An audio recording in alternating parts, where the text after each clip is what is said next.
What is Varian Keller's Vampire Killers? The first comic in the Venus Orion Comics universe takes us to Neodelphia, a dystopian city under constant surveillance by the Guardian Protocol. Beneath the surface, a hidden war brews between three deadly factions: Echelon, the Church of Elohim, and the vampire society known as the Obscurum Order. When the Draben brothers lose loved ones to a vampire known as the Flamebringer, they join forces with Varian Keller, a seasoned vampire hunter, to become night hunters and fight back. Alongside Varian's team, the Retributes, they train, hunt, and uncover the conspiracy fueling the Shadow War. Chapter 1 follows Hezekiah Draben, who takes matters into his own hands after Varian fails to help him track down Alan Fleck. Varian Keller's Vampire Killers. The hunt begins now.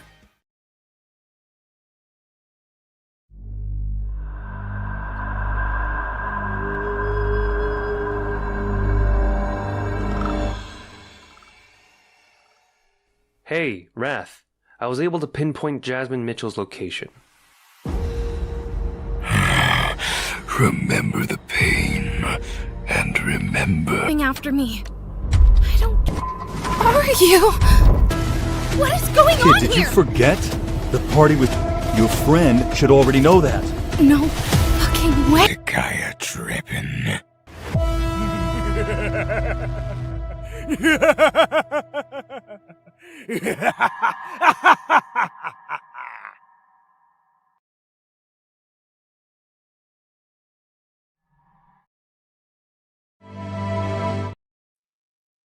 Woo! Hey, what's up, guys? 1 second.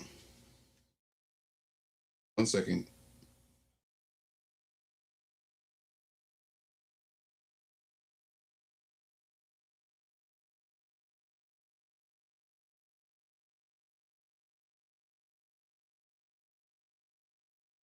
One sec.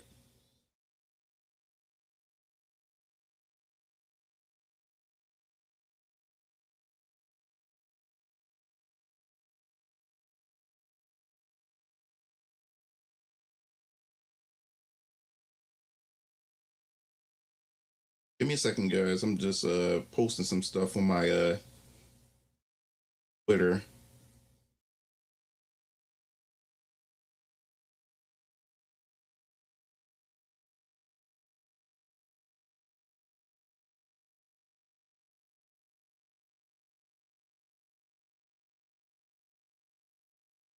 All right, 1 sec. Let me get this together. I'm gonna check the chats in a second, guys. I'm just trying to set all this up real quick. Just want to get this last point across on my Twitter before we have some fun. We'll talk for a little bit and everything. Give me a second.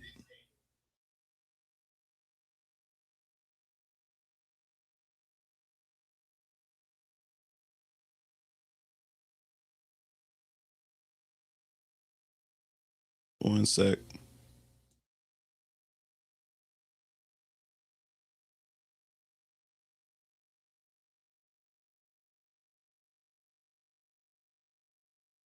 One second.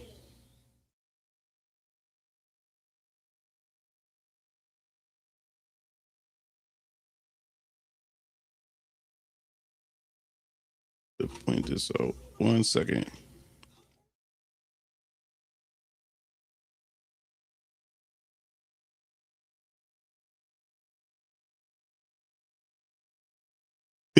My brothers are losing their shit playing Marvel Rivals.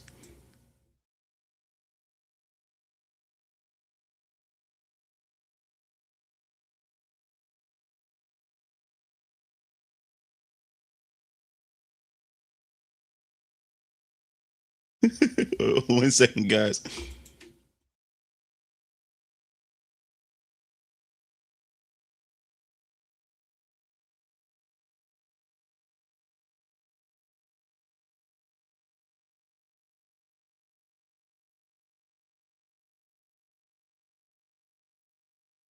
Oh.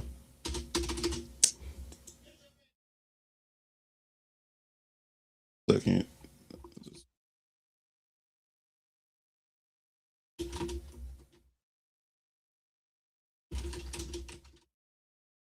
Where?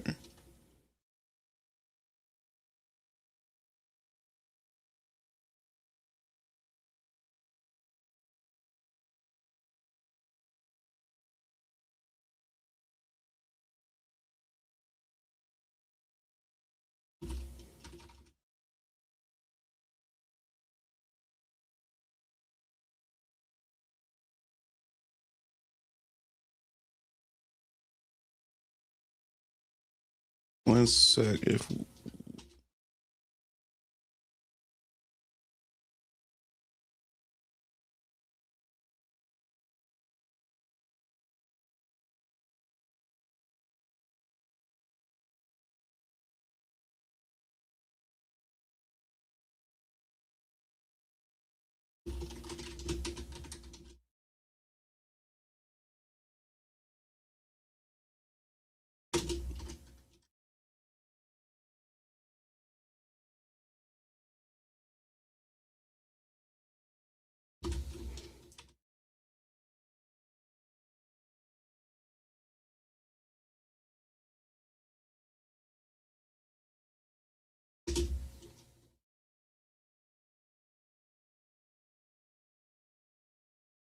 all right, almost done.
Clean board.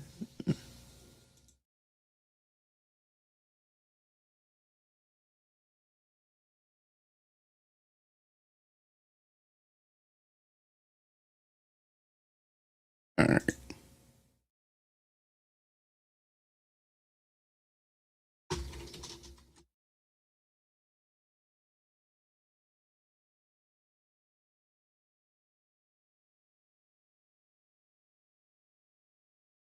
This is before I started this damn thing.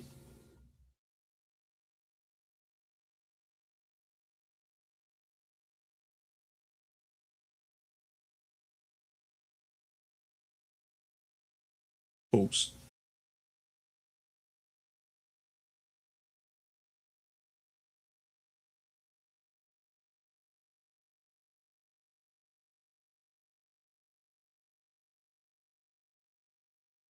All right, there we go. I just wanted to get that. Sorry, guys, real quick. Jeez. Trevor Moore, rest in peace. Who? Yeah, look it up. Phone call, sending drunk text to myself. Oh, I have no idea. That's my answer for 2026. But we'll see. We'll get aliens announced soon by 8th of July. Other than that, I just bought Ghost of Yote, Neo 3, Baldur's Gate 3. Oh, you usually getting the number threes, huh? Ninja Gaiden 4, Astrobot. I'm good for a while and looking forward to Pokemon Fire and Leaf Green. Oh, you never had those? I had Pokemon Blue. I had Pokemon Yellow. I had Pokemon was it Sapphire, and I got Pokemon Leaf Green back then. Chance to play those. Let's see. What's up, Neo? What's up, Alarian? Landon. Let me see. Derpy. Caruso. He's already X doesn't count. A bottle of water. Water? Bottle of water. What's up, Blaze? What's going on? Keen, what's going on? Tavon. May not be here for long. Gotta go to the market. It's all good, bro. So I'm banned on X for 6 years. Just because you don't know shit doesn't mean it doesn't exist, and you don't have to talk to me as if you know better. Okay, I don't know what that's about. Yeah, that's you heard him from all the way up here. He's downstairs with Strike. They're playing with their boys. Marvel Rivals. What's up, Brad? So I gotta save my money up to smash Zorilla Skies. Okay. What's up? This is Raph, right? Yeah, what's up, Raph? That thumbnail though. What thumbnail? Mugen got some weirdos attacking you over characters. Yeah. Said we're worded. Hey, like you speaking too much sense, man. You speaking too much sense, bro. Can you also hi chat? My goal for 2026: finish the first draft of my first novel, also a vampire story. Cool. What's up, Emerald? And what's up, the honey? This the mic muted stream. What's up, peeps? Can y'all can hear me? Okay, y'all can hear. All right. Haters going to hate. Last comment of mine, you didn't know what it was about, was a reply to me having to take my meds, Brian. Oh, okay. I'm like, I was confused. I'm like, huh? Like, what the fuck is going on? Oh, yeah. Yep, haters gonna hate. We talked about that yesterday, man. That whole conversation was fucking retarded and everything. But yes. So let me put this up here real quick for you guys. Just a reminder, if you're interested, don't forget to if you're interested in support in Variant Colors Vampire Killers Kickstarter campaign chapter 2, which starts on the 1st of March, which is a Sunday. And also chapter 1 is included with the bundle. No, with the in the campaign, so you can get it's a bundle tier where you can get chapters 1 and 2. So for those of you guys who are interested in it, you can definitely be able to catch up with the story because there is a bundle for chapter 1 and 2. And also reminder, this is a digital first campaign. That means digital first. This is the crowdfund the book to get the book done. And when the book is done, it goes straight to your email. I'll start emailing it out to everybody, the digital copy. And then right after that, we're going to do a physical campaign for those who want to get the book physical. So you'll be able to get the book physical. But in order for the physical to happen, this has to be successful first. So that's what I'm doing. And like, for those of you guys who are familiar with my first campaign, I combined both the digital campaign with the physical. I'm just breaking the campaigns up now, but the digital is the main one. It's the main campaign. That's what gets the book funded. And then the physical is the after. It's the after it gets funded and stuff like that. So you'll be able to get the book physical after the digital is completed. Once the digital is completed, I'll email the digital copies out to everybody that supported it and everything like that. You get your digital copies, and then right after that, the physical. And within the physical campaign, there will be variants, variant covers like we did last time. We'll be doing all that. There will be less. There will be less merch this time. I'm not going crazy with that because that was a killer. But there's going to be very limited stock of that. But for those who are interested in merch, you got to grab them right away. I'm going to have some stuff, some cool merch for you guys to be able to grab. And also too, I'll do some special. I guess you say some special drops on my website when it comes to merch later on this year and stuff like that. So don't miss out on that. There will be some new keychains because I know there's a lot of you guys I've been talking to. Y'all collected the last keychains and stuff, but the keychains will just be add-ons this time. It won't be part of the gold thing because that's what almost killed me financially. If I did not plan that right, so I learned a lot with the goals thing and stuff like that. But yes, there will be digital. This campaign will have digital add-ons, some digital goods that I know you guys will probably enjoy and like and stuff like that. So make sure you hit the link if you're interested and hit that notification right here to be notified. So soon it goes up, you go right in and support Variant Colors Vampire Killers Chapter 2. So yeah, so I'll come back around. I'll spin back around on this at the end of the of this stream and stuff like that. So let's go back to the chats again. Omega, what's up? Said muted. Hello?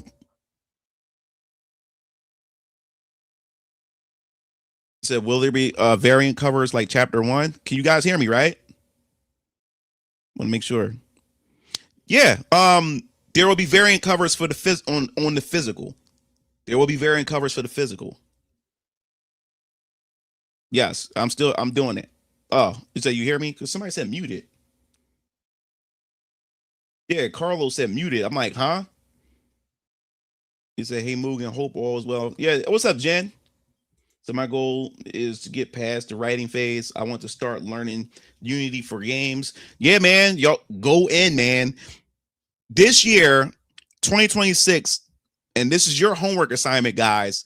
I need y'all to lock the fuck in on your goals for 2026. No excuses, just lock the fuck in. Try to get as much accomplished as possible. I don't care how much little time you have. Just take that little time that you do have and just do something that's going to push you closer to your goal. 2026, I need y'all to lock the fuck in on your goals. So my goals: lose weight and make some fan fiction. Good. Lock the fuck in. Still have the keychains from the last campaign. Yeah, there will be more keychains, but this time there won't be they will be add-ons, and this time they won't be stretch goals. That killed me. I had over 500 keychains to make.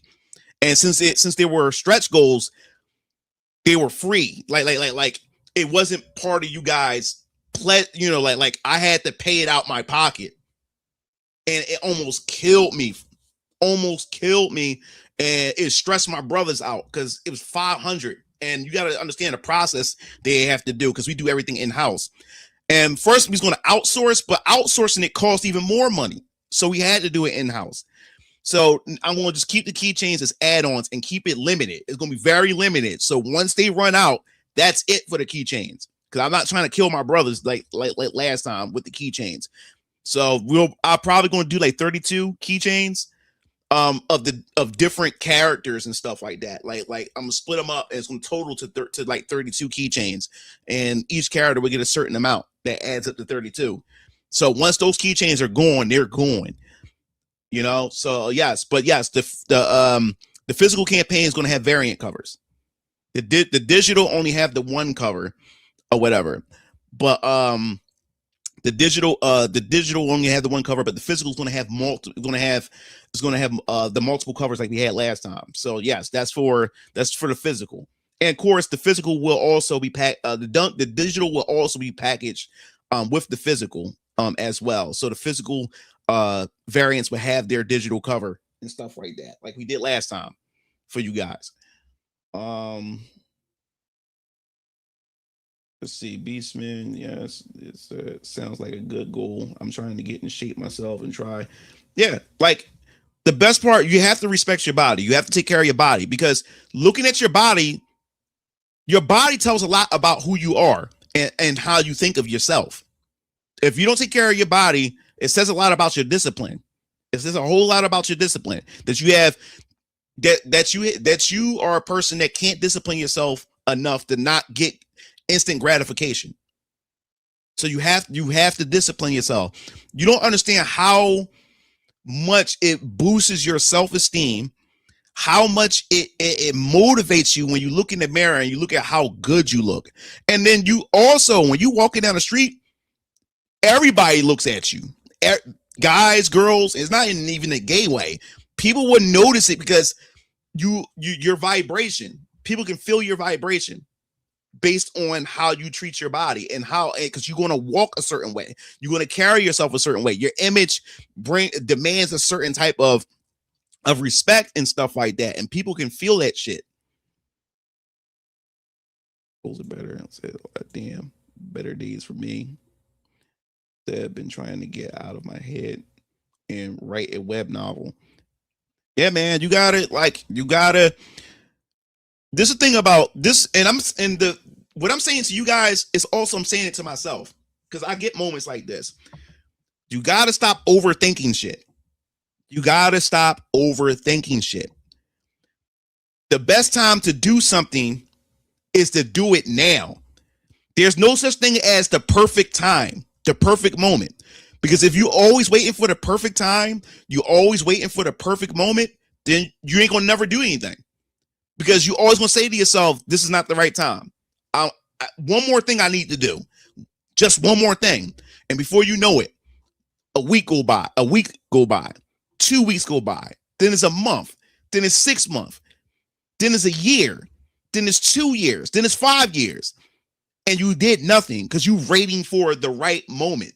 There's no such thing as the right moment. You create the moment. So you got to get out of your head. You can't overthink things. And I always have to keep reminding myself of that. Even with Venus Orion Comics. Now that I released my first book last year, Very Young Colors Vampire Killers Chapter 1, I started saying to myself, I started getting really mad at myself, even though that I finally did it. When I released the book, everybody got the book, it was successful and stuff like that. I started saying to myself and got angry at myself for a moment. I was like, damn, why couldn't I just do this? Why did I just do this a long time ago? And you can't fall into that trap either, because I started falling into that trap and started getting frustrated with myself. Because I said, yo, if I would have did this a long time ago, Venus Orion Comics would be a lot farther. I probably would have been finished phase 1 by now. I'll be on probably phase 2 or something like that.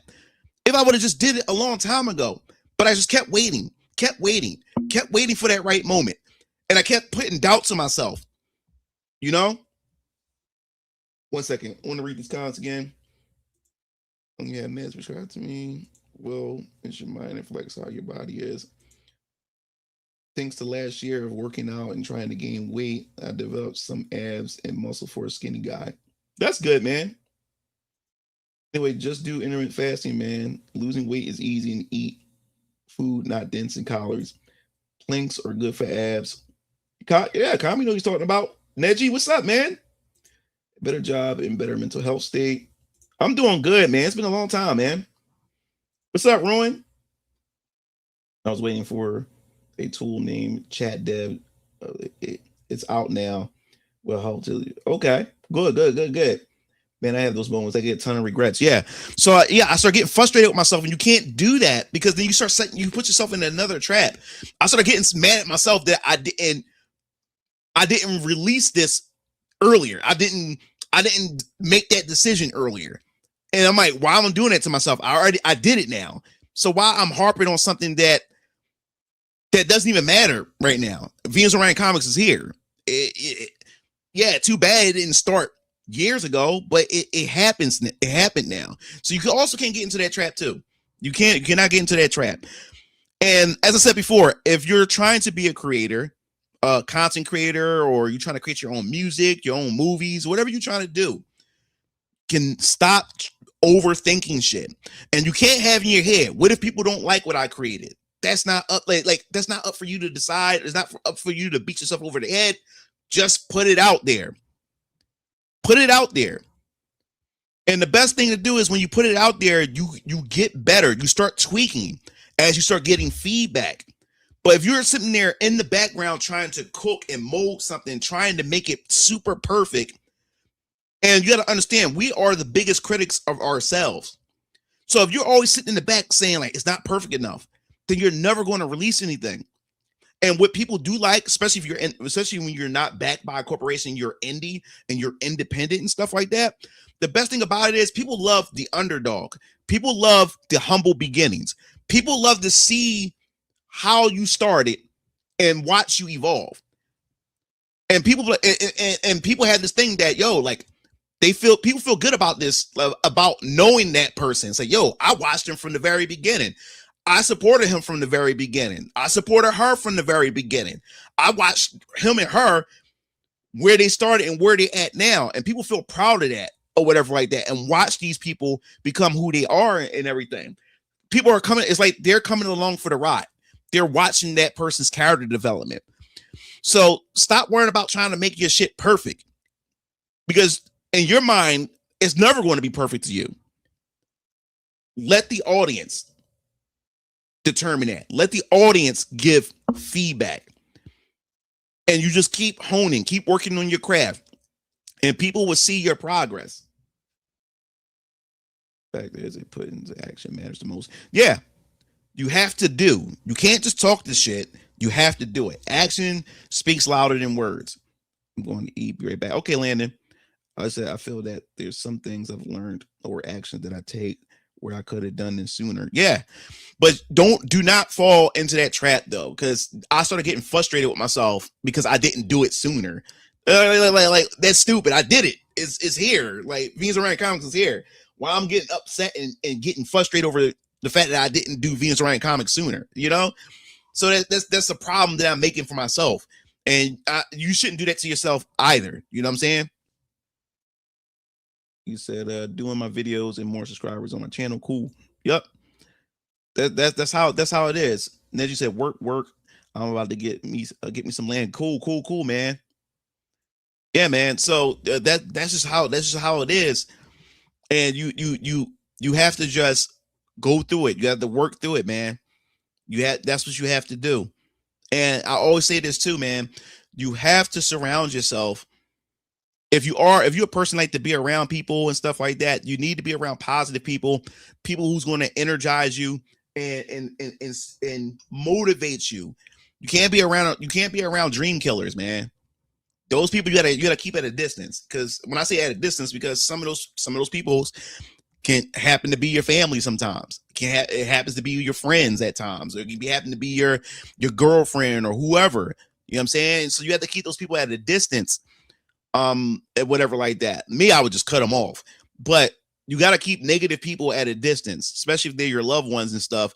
And you have to keep going. You know, you can't be around pessimistic people. And that's what's going on right now. And when you start being creative, you're going to just expect it. You're going to have haters. It's just going to happen. That's how you know you're doing good. When you start having a bunch of haters start coming in droves. And they can't even tell you why they hate you and shit. You know what I'm saying? When I was a kid, I wanted to make a weapon/tool of war that was innovative, but now Palmer Luckey has done it, and I feel like I could have done it. When it comes to stuff like that, yeah, somebody beat you to the punch. I can understand that. Facts. Negative people can steal energy and motivation. Yup. It's easier to thrive in isolation for me. Yeah, I I love being in my room like I prefer just being by myself and being left alone. I love being by myself. I love hearing my thoughts. I love talking with myself out loud and stuff like that. I'm the most motivated when I'm by myself. I don't like being around a crowd of people. Like that can also be a bad thing. Because I can be very grumpy at times. Like people, like sometimes when I get invited to go to places, I don't feel like going. And matter of fact, it seems like a nuisance when I'm asked. You know what I'm saying? But I also have to learn that I do need to get out sometimes. You know what I'm saying? And I'm learning that. And I'm always like that at first. And when I finally do go out and hang out with people, I end up having a good time. And I start saying to myself, well, I really needed this or whatever. But I'm a homebody person. I love being to myself. I like people is sometimes just not my thing at times. You know what I'm saying? But when I do connect with people, I can talk all day. I can keep a conversation going on. But I gotta vibe with people. You know what I'm saying? Like what I say? Like for me, I like a conversation has to be. It has to be stimulating to me. It has to stimulate me intellectually or whatever you want to call it and stuff. So I don't like having fruitless conversation. I don't like having meaningless conversation. To me, it's a nuisance to me. It actually irritates me when I'm around a bunch of people and people just not talking about shit, just talking and stuff like that. So it doesn't stimulate me or whatever. So when I do meet people where where we have like actual discussion, it don't have to be anything like super serious or like that, but it has to be stimulating to me, you know, and thought provoking and stuff. And that's what gets me going. That's what can keep me like entertained and all kinds of stuff like that. I can just keep going after that, but that's just how I am. The double-edged sword is when you're doing things alone. I'm the same. I can't stand group work a lot of the times. Yeah. Like, because I was like, I just been conditioned this way because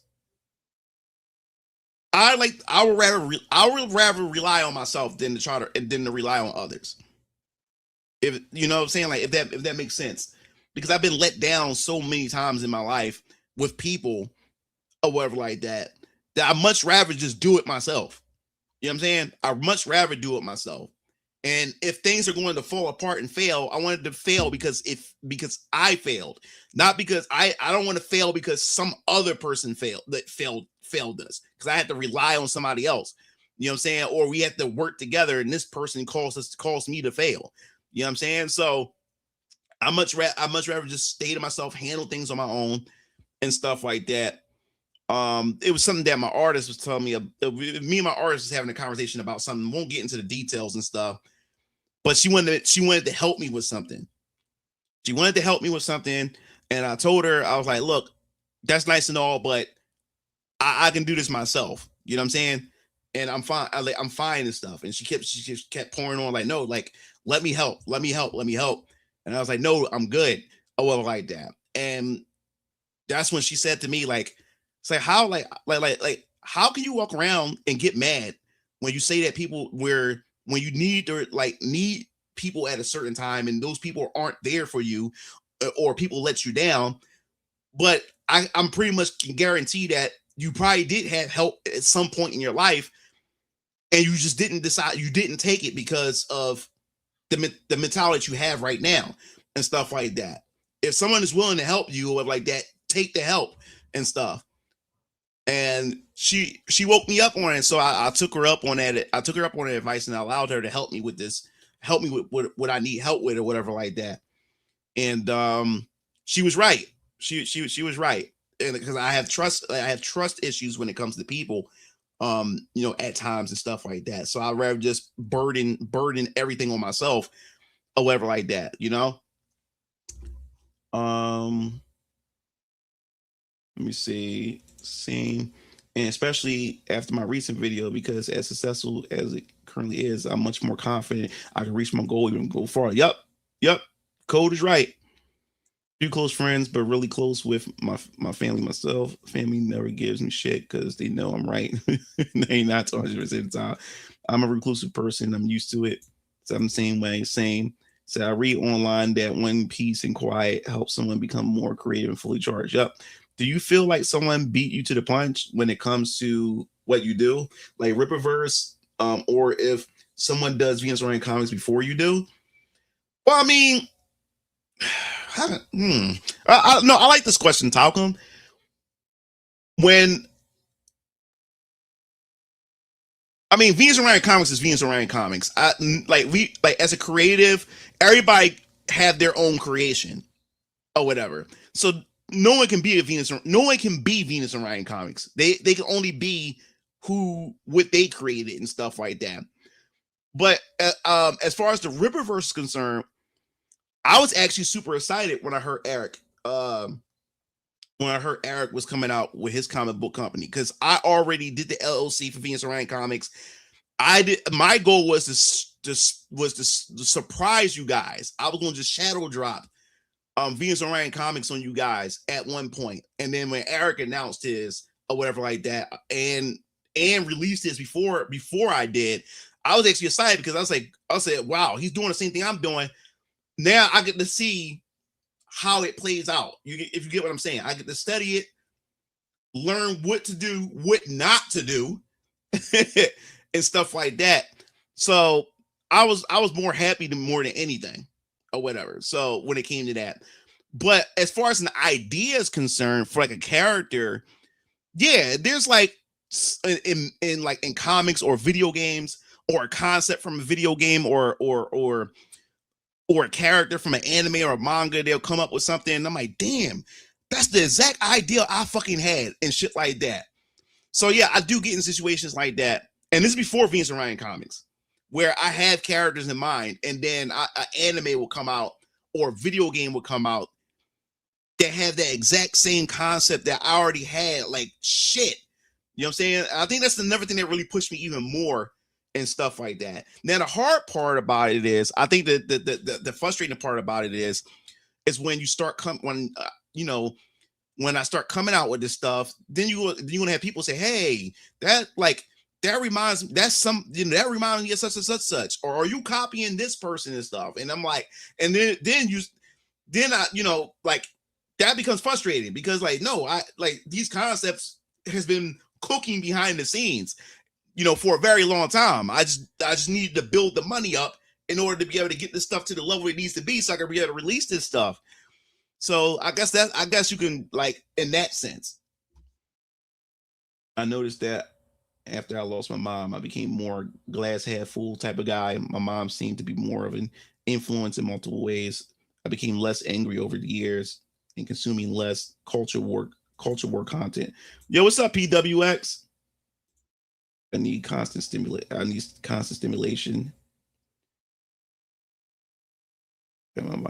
mean, student. I had an idea for a soldier's helmet that uses a VR tech to synchronize team view so that soldiers can work in unison. But Lucky already did it. Even my family owns a machine company. Last chance, a lost chance. How did it get to that? Like her asking help. Talking about me, PWX. Same here. People will always disappoint you. Sonic is an iconic character when someone can just notice his sticking out in the background, his shoes sticking out in the background. Yeah. And he said, how did it get to that? Like her asking to help. Like I said, I'm not trying to disclose any details and stuff, but me and my artist, we real close. Me and her is real close. She shares her personal life with me. I share my personal life with her, and we talk over voice and video and stuff like that at times. And just a conversation came up, and it got into that situation. It got into that part and whatever like that. So from the times you watch wrestling, who was your favorite wrestler? Mine is Kurt Angle. Man, I started watching wrestling back when WWF. Early, with 1, 2, 3 Kid, Diesel, Doink the Clown, Undertaker, Hulk Hogan, The Warrior, Yokozuna. During that era, I was watching wrestling during that era. But to answer your question soon, I have to build up to that. And then once, I don't know why we stopped watching wrestling. I can't remember why. Sometimes you just grow out of stuff. You just stop watching it after watching certain things after a while. So, but after a while, I just stopped watching wrestling, and then that's when, every Wednesday we have game night over my uncle's house, which is my dad's older brother, my Uncle Gene. So we have game night. We had game night ever since I was young, since the Sega Genesis, playing fighting games. Like Bomberman, Mario Kart. We were just competitive junkies. Well, anyway, now we in the Nintendo 64 era. And I remember walking into the house, and right then and there, my Uncle Gene had WCW versus NWO. Now, I remind you, I haven't seen WWF in a long time, but I see WCW and I see Hulk Hogan. I see he wearing the NWO shirt. I haven't caught up with wrestling. So it's like NWO, Hulk Hogan. I'm like, what's going on? And I'm hearing that Hulk Hogan's a bad guy. He turned heel and shit like that. I'm like, what the fuck? But I went in the house and playing 4-player WCW versus NWO, and we play the free for all. Like we don't do 1v1s, we do 4 players. And we played it, and I enjoyed the hell out of it. And the roster was huge. I didn't know none of the characters from WCW. All I recognized was Hulk Hogan and stuff like that. But over time, I started becoming a wrestling fan, and then it made me start watching WCW. So I guess you say what my favorite characters are in wrestling. I don't have one character. I don't have one top one character. There's a few characters. I like Sting. I like Rey Mysterio. I like Chris Benoit. I like Booker T. I like Hulk Hogan. I love Kevin Nash. I love Scott Steiner. Who else? Ooh, it was another character, and it's a character I picked in the game. Oh yeah, of course, it was the Steiner brothers: Rick Steiner, Scott Steiner, um, Scott Hall. Bro, I can just keep going and stuff like that. I had a lot of favorite Eddie Guerrero. I had a lot of favorite characters in wrestling that I enjoy seeing them perform and everything. But I wasn't really a big WWF fan after, once I got onto WCW and stuff. And I could never and we used to switch the channels back and forth from WWF to WCW. And WWF, this is during time Steve Austin came into play, Generation X and all that type of stuff. And to me, it just looked so trashy. Like WCW, when you go to turn to WCW, like it looks more professional, looks more clean. And then you go to WWF, it looks so trashy, it looks so foggy and shit like that. I don't know. It just felt it felt more trailer park, if that make any sense. And I couldn't get it. I was a WCW fanboy or whatever, but I ended up becoming a WWF fan. And the only reason why I became a WWF fan was once Aki moved away from WCW license and started doing the WWF games. Wherever Aki go, we go. When it comes to I go where the wrestling games are at. So when Aki went to WWF, it introduced me to the new WWF roster. And once it introduced me to that roster, that's when me, my dad, my brothers, we all started watching WWF for a bit. Hello. Oh yeah, about the last question. Yeah, about you.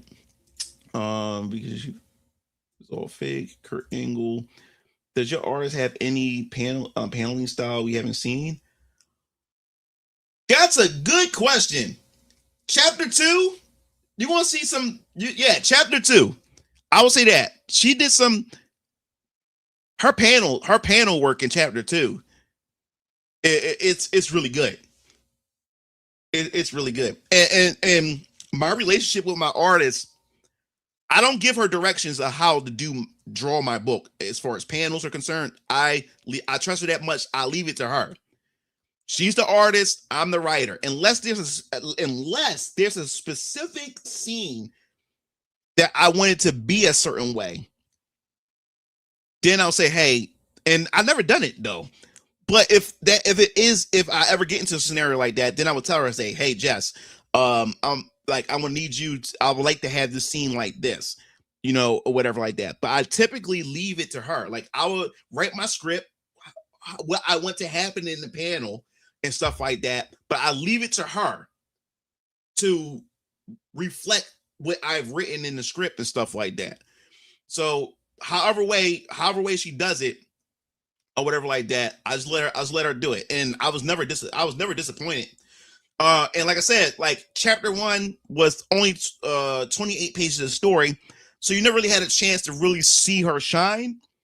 And this is 62. This is 58 pages of story, but it's a total of 62 pages because you got to count the front cover, the inner cover, and you got to count the back and the inner back.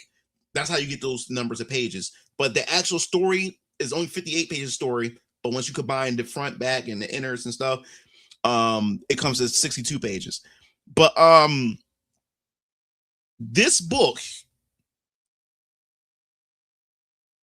since this woman, she evolved so fast, her coloring is fucking ridiculous in a good way. Her coloring, her lighting, and her artwork keeps getting better and better. And it artistically, even though artistically the chapter 1 was awesome, but she evolved so fast, so damn fast. Chapter 2 makes makes chapter 1 artwork look like light work. It makes it look like light work. Her paneling is crazy. Her artwork is even better. Like, this woman is incredible. The Langer is another one of favorites. Coffee Kings for me, Colin Kingston, Edge. Oh yeah. Said, bro, Chris Benoit would have been number 2 on my favorite list. He didn't. Yeah. I stopped watching wrestling around 2013, 2014. Yeah, I stopped watching wrestling after WWE No Mercy came out on 64. I stopped watching wrestling. And then one day I was like, yo, like I haven't seen WCW in a while. And my uncles and my uncle Eddie and my uncle Lawrence and all of them, and Josh, they used to watch wrestling faithfully. So I was like, man, I said, I haven't heard from WCW in a while.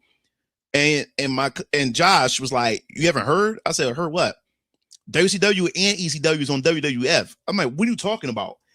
He said, yo, turn the television on right now. Like, because they've been watching it. They've been watching wrestling. I've been so out of it. When I went there, they had that battle royale where you had the niggas wearing the ECW shirts and you had niggas wearing WCW shirts and you had the niggas wearing the WWE shirts and they all in the ring fighting each other. I was losing my shit. So I started watching wrestling again for a bit because now WCW niggas is fighting WWF and stuff like that. But then after a while, they started just making WCW look like a joke. The roster look like a joke. You know what I'm saying? The prop up their WWF characters roster and stuff. So, but yeah, then I fell back out of it and never returned. That as a fact, Rey Mysterio is 50 years old and still wrestling as well. Yeah, man. The link, what you need, the link to what? EW X. That I hope you're not married to the radical design. I think he's still plenty resigning to his iconic. He's iconic. And you know, yeah. Well, that was just the first design. That's not like that's not his official. I haven't solidified. Like I said, with Radical the Porcupine, I haven't gotten to him just yet. I just went to Jessica. I said, hey, I was like, yo, man, like Radical the Porcupine was the character that got, that started the whole idea of Venus Orion. Like, remember, it wasn't Venus Orion Comics, and fifth grade was just Venus Orion because I wanted to start a game company, which was called Venus Orion. I wanted to start a game company, and I wanted to come out. I wanted to release a game console called the Venus Orion game console. You know what I'm saying? So, the moment I started Venus Orion Comics and stuff, I started going crazy. All my ideas as a kid. I now have an artist. I have a loyal artist that can draw my characters for me. And then I said, no, I cannot have Venus Orion Comics or whatever, and then not have her not draw Radical the Porcupine. And yeah, and yes, all my characters are copywritten and stuff like that. And I had to do, and before I released VK, I had to copyright everything. And the process is easy. The process is very easy, and it's cheap too. It's very cheap. It's cheap how to copyright or whatever. I thought it was some crazy. I don't know what it's like now or whatever, because before I release chapter 2, there's some other copyrights I got to do for not related to chapter 2, but I got new material that I have yet to show. So I'm about to do some more copyrights and stuff like that. But yeah, man, I couldn't have just not draw Radical the Porcupine. I couldn't just not have her do that. But yes, Talcum, this is not the final design. I just wanted her to just draw him from what I have out of my head. If that make any sense, and just to hold it there. Like how you have an idea, or you write something down. That's all it was. But it's going to, I'm gonna do some more changes to him when I actually start getting to work on Radical the Porcupine. But if you guys don't know what the hell I'm talking about, I will here he is right here. This is the mask. This was my mascot, Radical the Porcupine. Like I said, this is not his final design. Like we're going to go back in when I'm ready, like when it's time to start thinking about Radical the Porcupine, when it's time to actually start doing Radical the Porcupine, Then we'll start going over some new concepts and stuff like that. But I do like his face. I do like how he looks. I do like his hair and stuff like that. But if you guys don't know, obviously, I'm a big Sonic fan. So as a kid, when I was in 5th grade or whatever like that, I was started daydreaming. One of my cousins was actually in the same grade as me and the same classroom. So I was in the classroom with my cousin, and he was an artist. He was destined to go to an art school because he at his age in 5th grade, he was drawing Toriyama style, like Dragon Ball characters as a 5th grader. Really, really good. And so I had him draw I had him draw my console, the Venus Orion game console, and then Radical the Porcupine and stuff like that. And I was a big Sonic fan, so I wanted to have my own anthropomorphic character, and I wanted him to be a porcupine and shit like that. So he said, have you everybody says my dad look like Booker T, and my dad say he look like him too. He said, well, for starters, going to get Superfly doing my versus shows and some gaming. Okay. So I just look at segments. That's all. Said I mostly stopped watching wrestling. So I watch clips now. Okay. Yeah. Said men beating men in underwear, not what I want to see. So yeah. What's up, Night in there?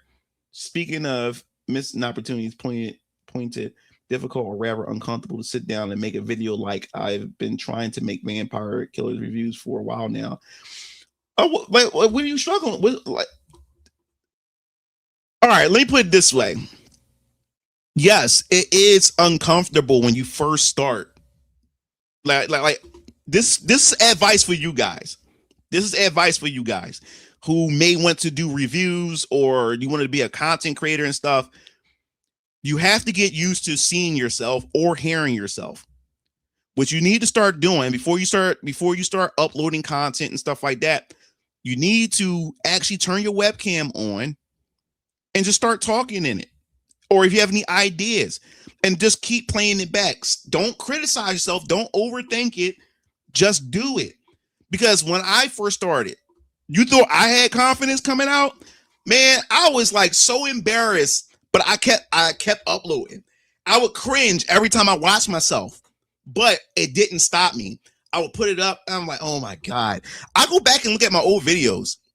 I still got my videos on my hard drive, so I would go back and look at my old videos, and I look at myself and I said, man, I came a long way. And to everybody else, they say, oh man, this Mugen Lord guy, like his self-esteem, his confidence. And yes, I do have confidence, but to myself, looking at myself, the old me, I'm like, man, I had no confidence at all, unsure of what I'm saying and stuff like that, and shy. But you have to beat that.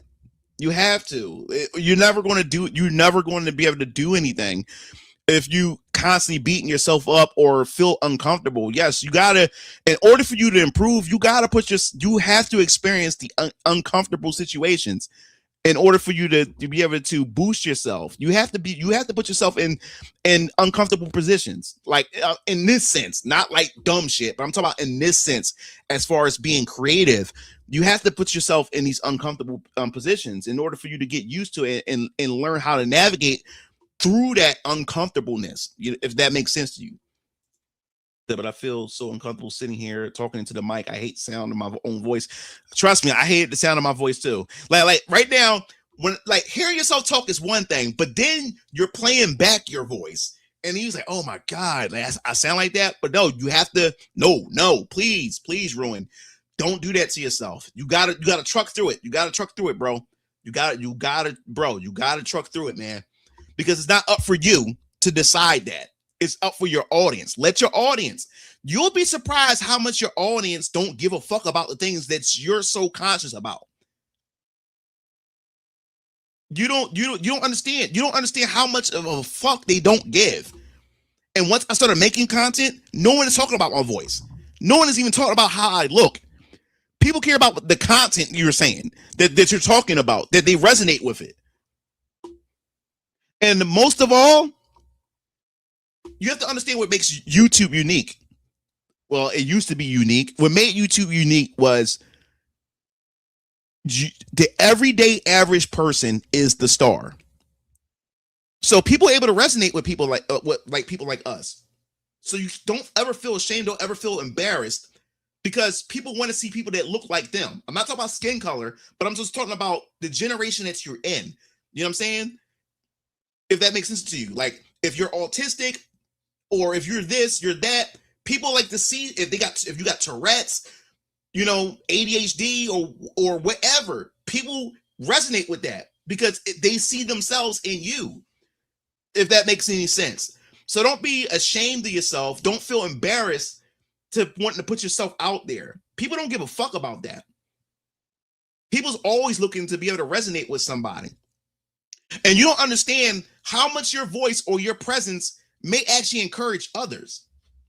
Because they look at you and say, if he's able to do it, or if she's able to do it, then what's stopping me? You don't understand what your voice, Ruin, or what your appearance may do for other people. You may be helping other people out.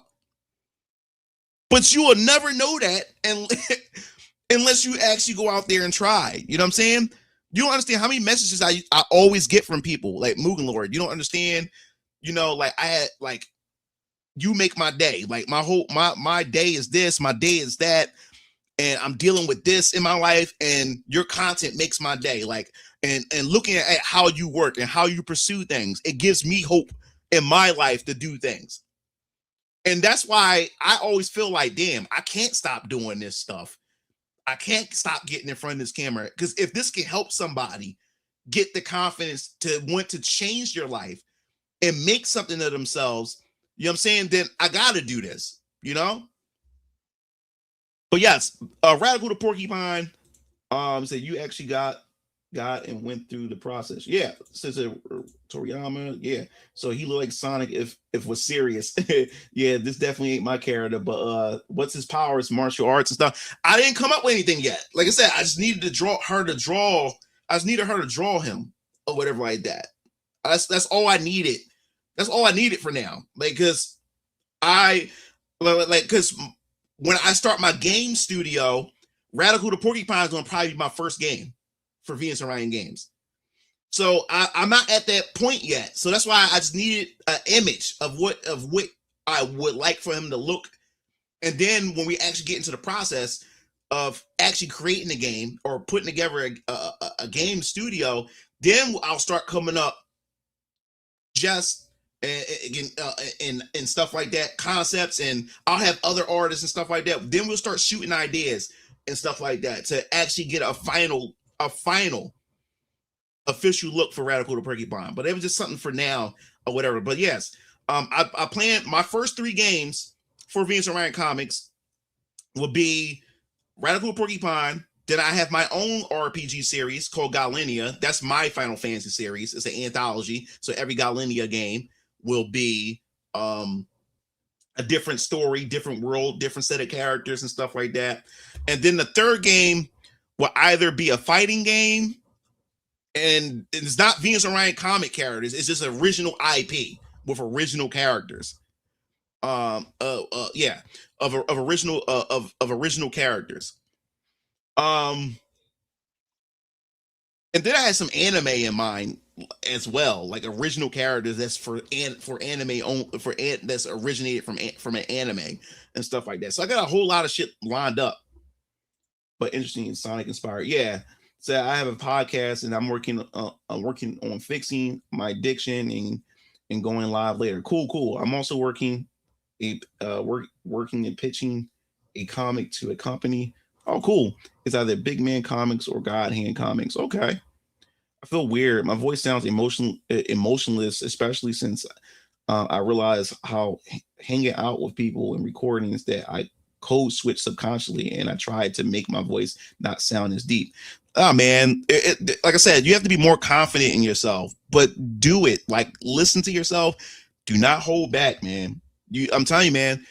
Sometimes our life don't go the way it goes is because we are the ones that's blocking it. You don't know what miracles or what great things can possibly go your way, you know, if you go out there and actually just produce, man. I can see it because when I see your old self, it's funny hearing how young you sound compared to now. But I feel the same towards my videos at times. Yeah, man. Like I like, and it's funny. It's like when my daughter sees how they sees it and stuff like that, like how young I was, and looking at her father now and stuff like that. All right, but I don't have the setup for a webcam, and I don't want to be recognized. Yeah, then just use your voice. Use your voice. If you want to have an avatar represent you, you can do that too. Like this video. So I stream a bit more often. I have a deep voice too. I don't like the sound of my voice. It sounds like someone just twitched the pitch way too low. Oh my God, you guys, man, popping off. What's your ideal Vernon? Well, you said Sonic and Jack and Daxter inspired, so I assume that he has like Echo in his universe or some sort. I like when I say like Jack, I mean like the maturity of Jack or whatever like that. But Sonic as the cool, like the design look of Sonic, but the maturity that Jack 2 had in a sense. If that makes any sense and stuff like that. But I haven't really thought of a move set yet. I haven't thought about any of those things for Radical the Porcupine and stuff. But I like the fact that especially you, Talcum, and a couple other people always ask about Radical the Porcupine. I like that. I like that y'all ask about him and stuff like that. I really like that. That we all use to how our voice sounds internally, so hearing it back always uncomfortable. Yes, it is uncomfortable when you first hear it. The temporary back. Was there Radical the Porcupine news? Oh no, Talcum was just asking me about, he's asked a question about Radical, and I was just giving my answer because he was talking about like, don't solidify his look yet. I was like, yeah, no, he's right. I haven't solidified anything. I just wanted Jessica just to draw what came to my head. You know what I'm saying? And that's what ended up happening. And I was telling him that when Venus Orion Games Studios happened, Radical the Porcupine is gonna be like one of my first games. That and when I do decide to open the game studio and stuff, we're gonna be kickstarting my games. That's what we're gonna be doing. That's gonna be crowdfunded. That's definitely gonna be crowdfunded. So I'll put a team together. Then we'll do like a demo so people can know what we're trying to do and get a feel of what we're going for. And then bam, crowdfund or whatever like that. Try to get as much of it for people to be able to want to back it and stuff like that. So yes, Radical Porcupine is definitely going to happen. I've been using Mugen characters for animations, and I describe it as Mugen but animated. What studio or indie team would you reach out to for tour game, or would you learn yourself to build your own team? I probably built my own. I built my own team. Like the best thing to do is to build your own team, and like I said, it's going to be rough. Like none of it's going to get paid right away. Like we gotta the game is going to be our payday or whatever like that. I have to find people who's hungry. That's like, yo, let's just do it. You know what I'm saying? Of course I'll pay people and stuff, but to try to have a stable income while trying to design a game, I don't know how I'm gonna be able to pull that off or whatever like that. That's why I gotta find a team that like the results of this game coming out is how we can be able to reap benefits from this all together and stuff. So yeah, I'll be building a team from scratch. But Venus Orion Comics will be funding some of this, like to try to generate this stuff up or whatever like that, and many other sources of income and everything. But yeah, that's the struggle of being indie. You know what I'm saying? Like you got to use the resources you have, the limited amount of revenue, the income that you have, and then crowdfund.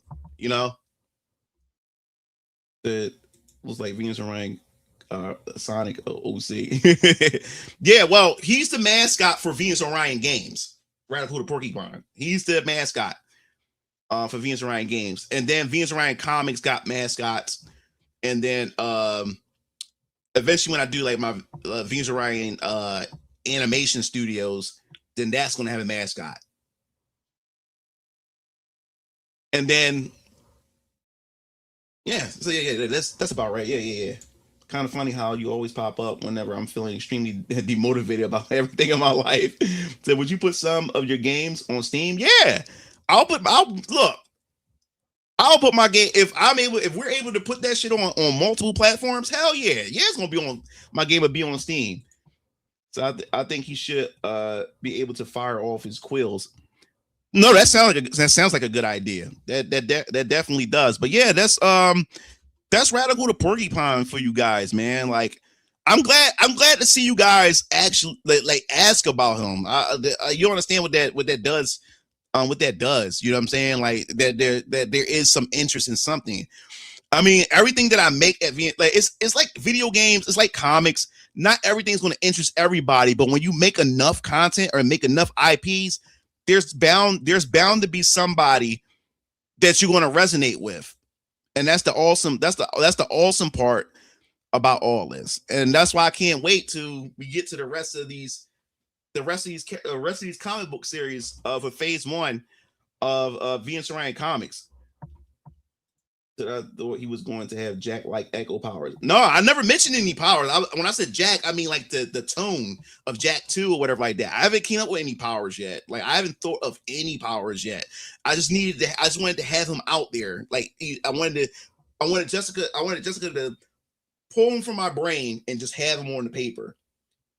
And then when I'm ready to get to him, we'll start working on him and stuff like that.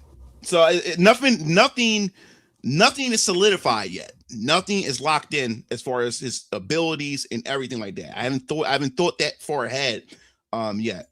So you definitely need to put a team on Super Boost. Yeah, maybe like a brand new Capcom or Castlevania like entity. Then bam, number one, if not most promising pinnacle.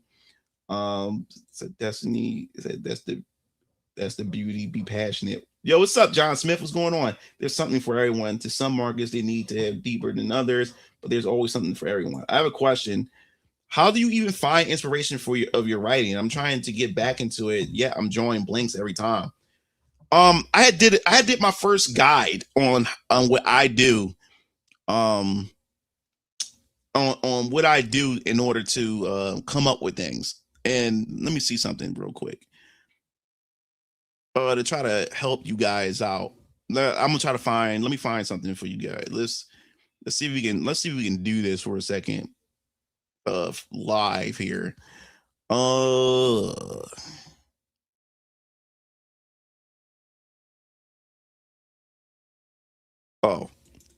and a quick sneak peek. I'm not going to show it for long. I'm gonna flash it for a bit, and then take it off or whatever. So stay tuned for that. But I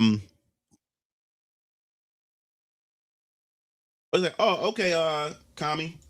So but now even all.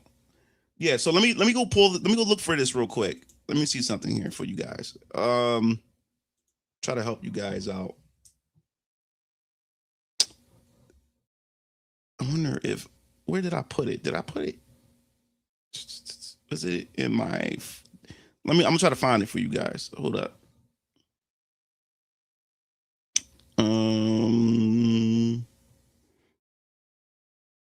No, I haven't played the RoboCop game. I'm gonna get it.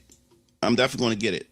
But hold up. I'm trying to help you guys out for something with this creativity stuff. I gotta remember what folder I put it in. Damn it. That's how I remember. Let me see something.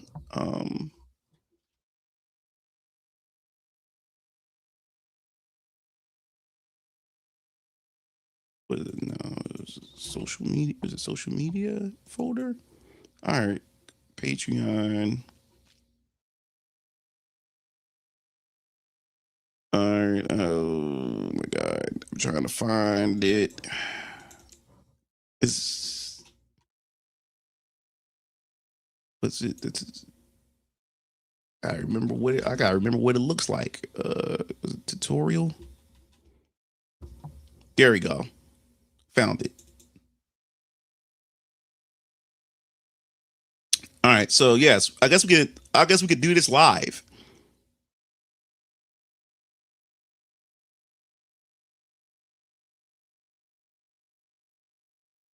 All right, let me see if I can pull that up for a second. I'm pull it up.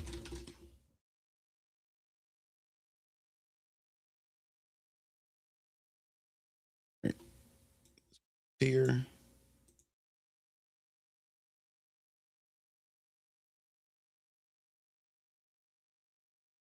All right. I just want to make sure I got it.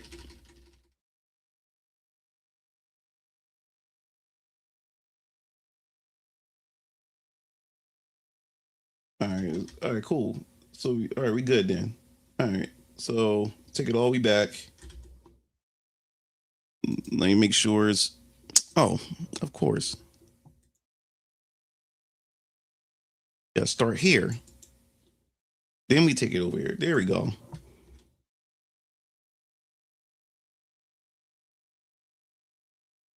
All right. So we're gonna bring this over here. Bring up the window. What is it? Your screen. Let me see if this is it. All right, so this is what I did in one of my videos, the story creation process. It says, speaking, I don't know you finished reading your copy of Monsters We Make, but you see why I said Young Rav versus Jabari. I don't even remember his name because it ain't adapted my Monsters IX. Yeah, I finished Monsters We Make. I finished it, and it's pretty good. It's pretty good. And I don't really have any I don't even have no harsh criticism towards it. Like the only thing for me is it's more so written like it's written like an anime instead of it being written like a actual manga because it's so much dialogue. It's sometimes it's a whole lot of reading, but nothing is happening, if that makes sense or whatever like that. That's not a bad thing or whatever, but that would translate well in an actual anime because there's a lot going on. You see, they're talking, you see a lot of imagery, a lot of movement and stuff like that. But reading through it, sometimes it's a lot of reading through stuff, but it's not really moving anywhere or whatever like that. It's just a lot of reading and it's not really moving things along or whatever. But other than that, and that was the mistake that I made. That was the mistake that I was about to get into with chapter 1 of VK, because believe it or not, I had to revise that script so many times because it was so much dialogue. And when VK eventually becomes an anime, all the dialogue I cut, it was so many things that I cut. All that will be in the anime. All the extra stuff will be in the anime. All the extra stuff, the extra dialogue, the extra all this type of stuff, because it makes sense if you're in an anime because you're watching it or whatever. But trying to do that shit in a book, it doesn't work, because I remember when I first did the first script, right? And I won't spoil anything either, because some things that I cut, I'm going to hold for later. But when I wrote it in the script, I was like, all right, page 1, this is going to happen, right? So when I gave the script to Jessica's like, yo, this one thing that you wrote for page 1, this one page that you had written, that shit is 5 pages. That shit was going to take me, that's going to be 5 pages. And here it is. That was only page 1. But once you translate it over, that shit came out to 5 pages. So writing is a different, like writing a comic book or writing a manga is different than a cartoon or an anime or whatever like that.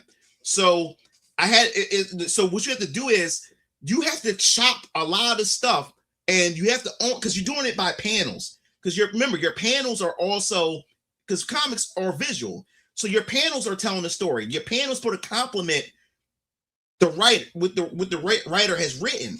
So the pictures itself does the storytelling, and the words that's coming out of the character's mouths also tells the story. So what happens is when you're writing a comic book or you're writing a manga, you have to like you have to take the most important things and fit and take only those things and fit those in those panels. You can't put everything in there. You just can't.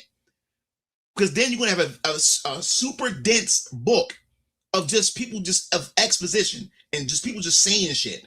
And that doesn't work in a comic. You have to keep the pages moving. So you have to pack a punch with the little bit of real estate that you have in these panels. And that's where it gets difficult. Because then as a writer, you start saying like, damn, like I don't want to cut this or I'm going to readjust this. So you have to, so it teaches you how to write a certain way. It really does. You know? So yes, Jabari, the only issue I have with Jabari, Cook, the only issue I have with Jabari, to me, I think Jabari's overpowered and it wasn't earned. And I think that only because Corey is a beginner writer like me. But my issue was, I like the fact that he has, his powers is with sound. He loves music, right? So when you first get introduced to him, he's going to this school and he's thinking he's going for music. So the way the narrative is, it props him up that he's musically inclined. He's musically talented, right? And that's all you know about him because it only put emphasis on that. But when he gets to the school and it's time for him to actually like go through this surprise training, like he has to do a strength training, he has to do like a stamina training, and he aces all those trainings. But there was no indication that he was good at physical sports, or he's good at stamina training, strength training. There was no indication. The only indication was he was good at music. But then when he get put through these tests, he passed these tests with flying colors. So that was my only issue. And then when he finally gets his suit, and while the other team was out there fighting the what's they call them? Was it the leakers? The leakers, that's what it was called. I can't remember what they call them. Jabari shows up for the first time, and he hits that monster with his ability, and pretty much crippled it for a little bit. And he don't even know how to use his powers. And even like, I guess even Jabari is self-aware. He said, "Wow, how did I do that?" I'm like, "Yeah, how did you do that?" And it's your first time ever doing this. So I think that's the only issue I had with Jabari. And like I said before, there's a lot of dialogue going on. It's a lot of dialogue, but not a lot happening. And then when the things do happen, it really locks me the fuck in. You know what I'm saying? But I like the book overall. I'm gonna get volume 2. I'm definitely gonna get volume 2. Let's see, before we get to this, how Digimon won me over. It's amazing, bloody, but I don't know if it's repetitive. Seems like from watching it,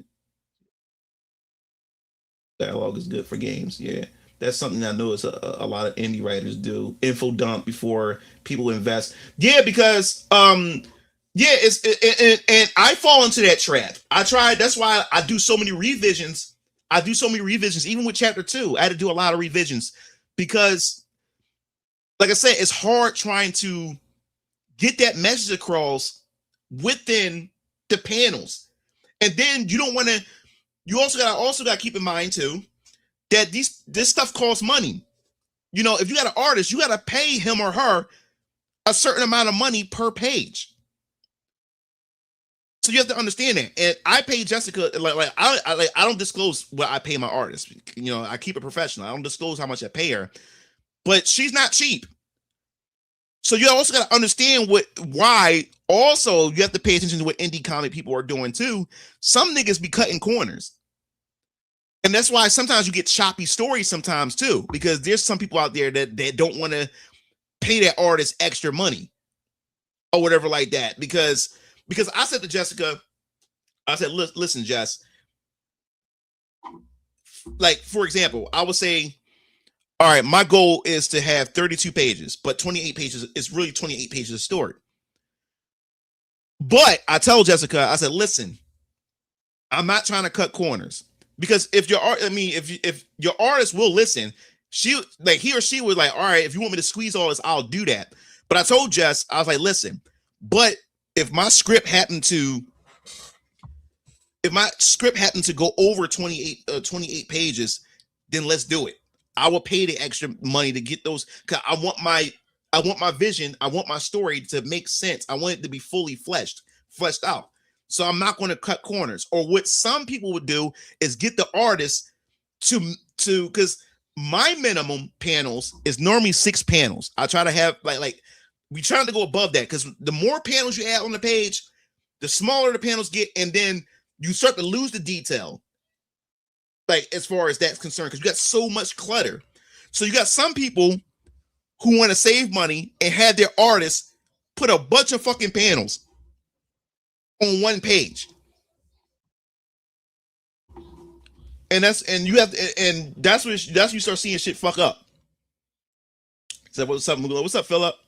My popular opinion: writing your story is better than looking at TV. Yeah. I love writing stories, man. Oh, Jabari's from this manga from a YouTuber, Corey Kenshin. He got his own manga.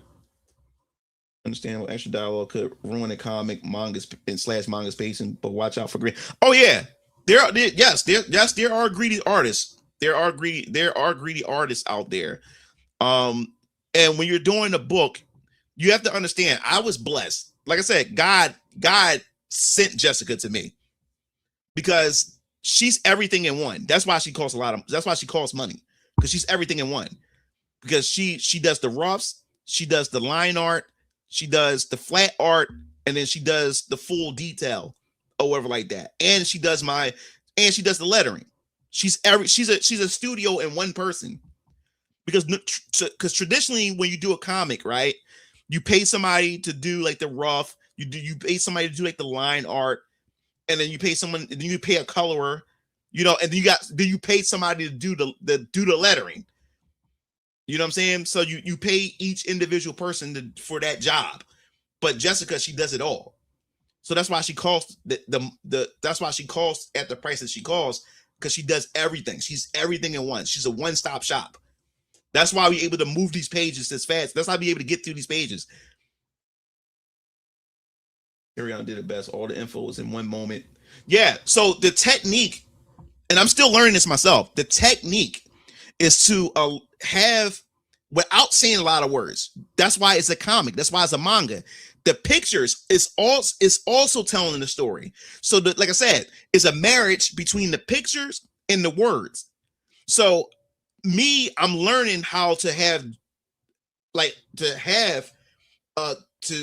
Jessica and myself, more synchronized. So, okay, I say this, and even though I didn't put the extra dialogue in here, this picture, the picture itself and what's going on in the picture allows, because you can't treat your readers like they're dumb.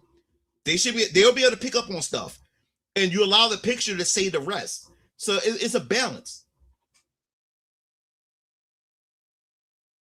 No, I'm not in an NDA agreement with her. I just don't like me and her relationship. We just trust each other and stuff like that. And I, as far as professionalism, I'll never share somebody's income. You know what I'm saying? And plus that causes problems, because when you start sharing somebody's income, right?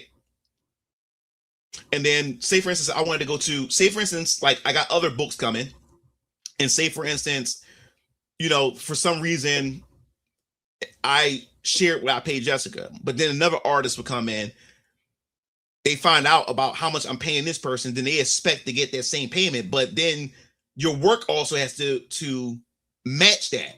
You know what I'm saying? So then that's where that causes a lot of problems. Then, got artists arguing back and forth with each other. Well, this person, he paid me this, but I got paid this. No, you get paid by your value, and paid by your value, and paid by your work. Because a lot of people feel entitled. Oh, because this person got paid this amount, that I should get paid that amount. and it don't work that way. It doesn't. So it's all about what you negotiate and stuff. Because all, like I said, at the end of the day, a lot of stuff is being negotiated as far as pricing is concerned too. And so you'll come up with an even come up with something y'all both can agree on, and stuff like that. That's why even when you get into business, guys, do not ever share with anybody what you pay people. That causes so much problems. And I'm also saying this too is because, you know, I'm a 3D hentai animator, and you never discuss with other voice actors how much you're paying them, because that's also a problem as well. Especially when you in the hentai community, you dealing with a bunch of women and stuff like that. You also got to look out. You also got to be careful of that too. There's a lot of drama.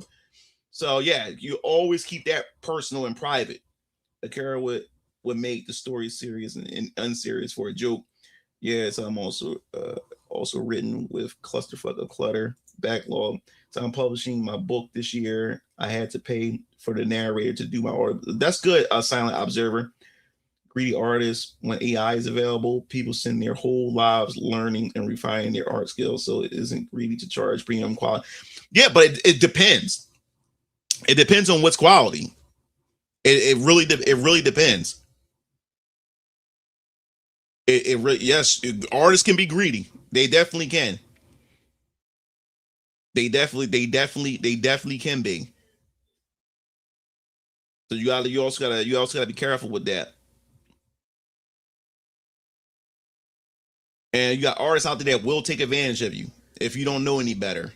Trust me, I know.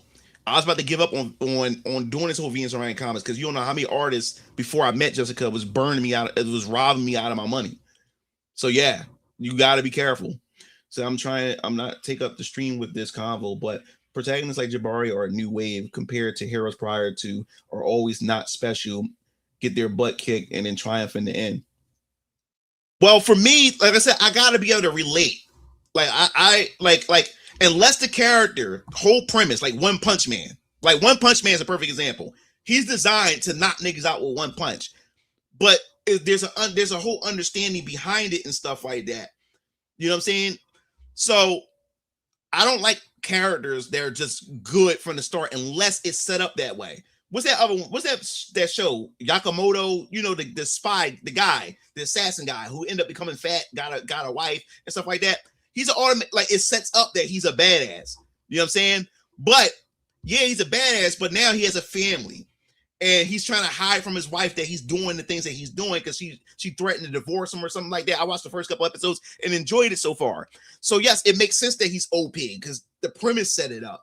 But when there's not enough information, or you're being told that this character is this, and then their feet's out the gate, like what? Like are you serious? Like, but like I said, I think that more so has to do with him. Like I said, he's like me. We're beginners.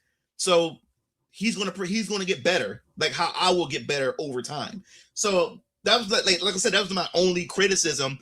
But at the same time, you know, it's not like it doesn't drag the book down or whatever like that. If you understand what I mean, like it doesn't drag the book down. It doesn't it doesn't fuck up the reading or anything like that. I enjoyed this book. I literally did. So I'm definitely gonna get volume 2.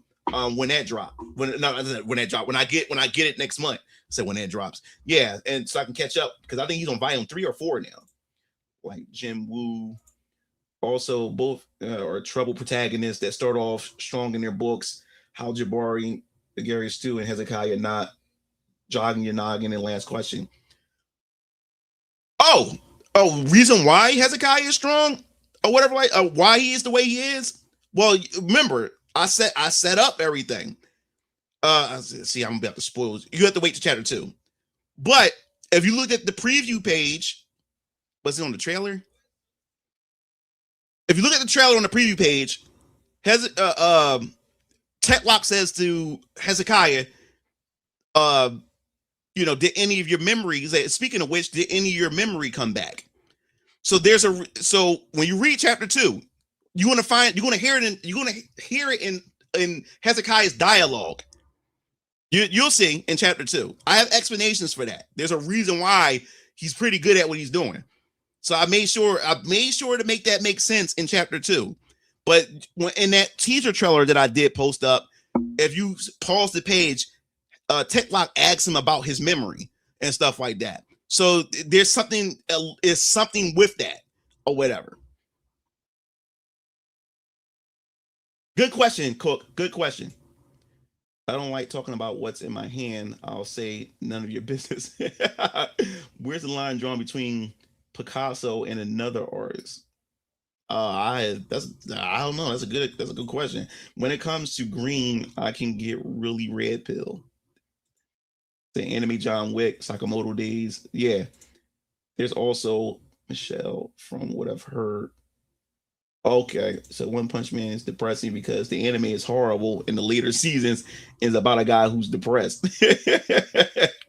Yeah, dog. I heard that. I watched all of One Punch Man season 1. And the problem with One Punch Man season 2 is when they said Madhouse wasn't coming back, or whatever the studio wasn't coming back, then I got nervous. And then it waited so long. That's the thing about books. And that's the thing about like animes and stuff like that. You have to lock in while the hype is still there. You have to lock in because, like I said, man, everybody's retention is so small right now. Everything is grabbing people's attention. Everything is grabbing people's attention. So you have to keep your IP on people's minds, because it can easily slip away. That's why I had to reapproach how I do my campaigns moving forward. Because if I spend most of my time using my own money, it would take a year and a half for one book, and by this time, no one's going to give a fuck about VK. People's going to move on to other stuff, and that's going to destroy the momentum and stuff. And that's how it is. When I get One Punch Man, the momentum, besides the shitty animations in the later seasons, but the momentum of One Punch Man was destroyed because everybody was hyped for it, and then we didn't get a season 2 for a couple years. We didn't get a season 2, so people moved on. People moved the fuck on. You don't understand how your shit can it can be forgotten just like that. And being an indie comic person, I have to compete. I got to compete for y'all attention, because like, you don't have to buy my book. You can buy a PlayStation game. You know what I'm saying? Or you can buy, a movie. You can buy a movie, or you can read a manga. You know what I'm saying? Like, you don't have to engage with any of my stuff. So that's the thing. Like, you have to keep that momentum going. I gotta keep VK momentum going for this thing to even gain traction, because people minds, people attentions, people's taste and behavior, that shit just shifts. Just like that, it shifts. I hate when characters start off strong and learn nothing and end strong for no reason. That's why Grimgrill Fantasy and Ash anime is only one season. The characters in the anime aren't OP at the start. Like for instance, I love Farron, the anime Farron. I watched that. I watched it over the Christmas holiday, right? I love that anime. My only gripe is, and I understand, it makes sense, but my only gripe is Farron and her protege, her apprentice, is strong. They're OP as fuck. They're OP as fuck. Like, throughout the anime, I never felt a sense of danger that Farron and her apprentice was ever in danger. I never got like, oh man, this shit is getting clutched. You know what I'm saying? The story was great. I love those characters. That world is beautiful. The storyline, the premise, it's beautiful. But it makes sense why Farron is strong. She's been around for over 1,000 years, so it would make sense or whatever like that. But it doesn't take me out of the anime.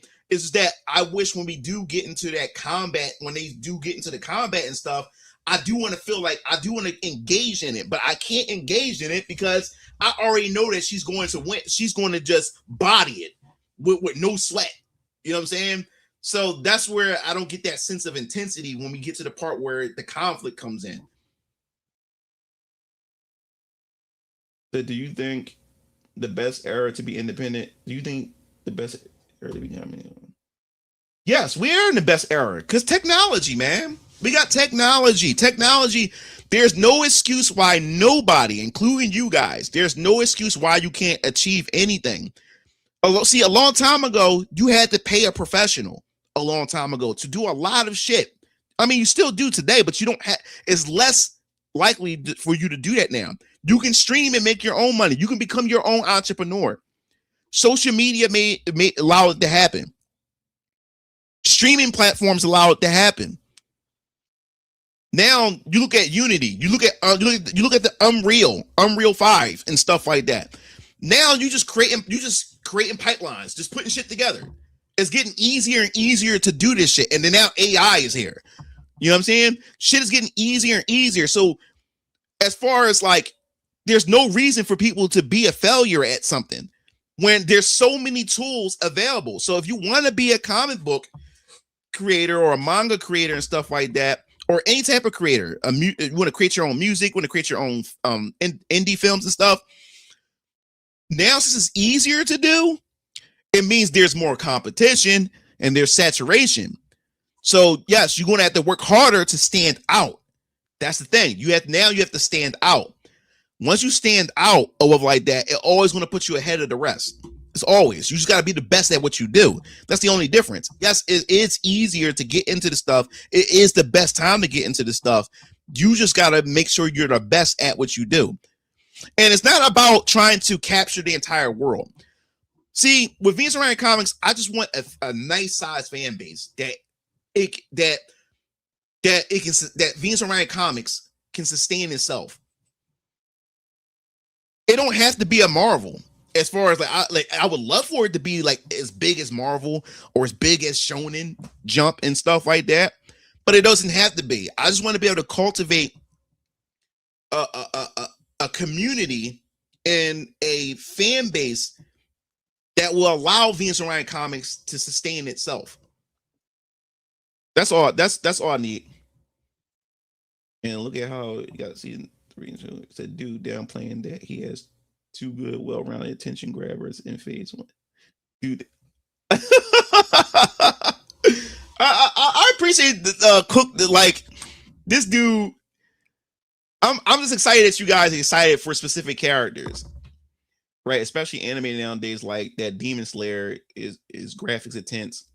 So I just finished that time. I got reincarnated as a slime. That was actually good. Like one day I sat down, I was like, "What the?" I was like, "This shit sounds stupid." And I think I seen it like 2 years ago for the first time, and I gotta see the next season. You know what else is good that I didn't know was good? Dr. Stone. I got hooked to it. The concept.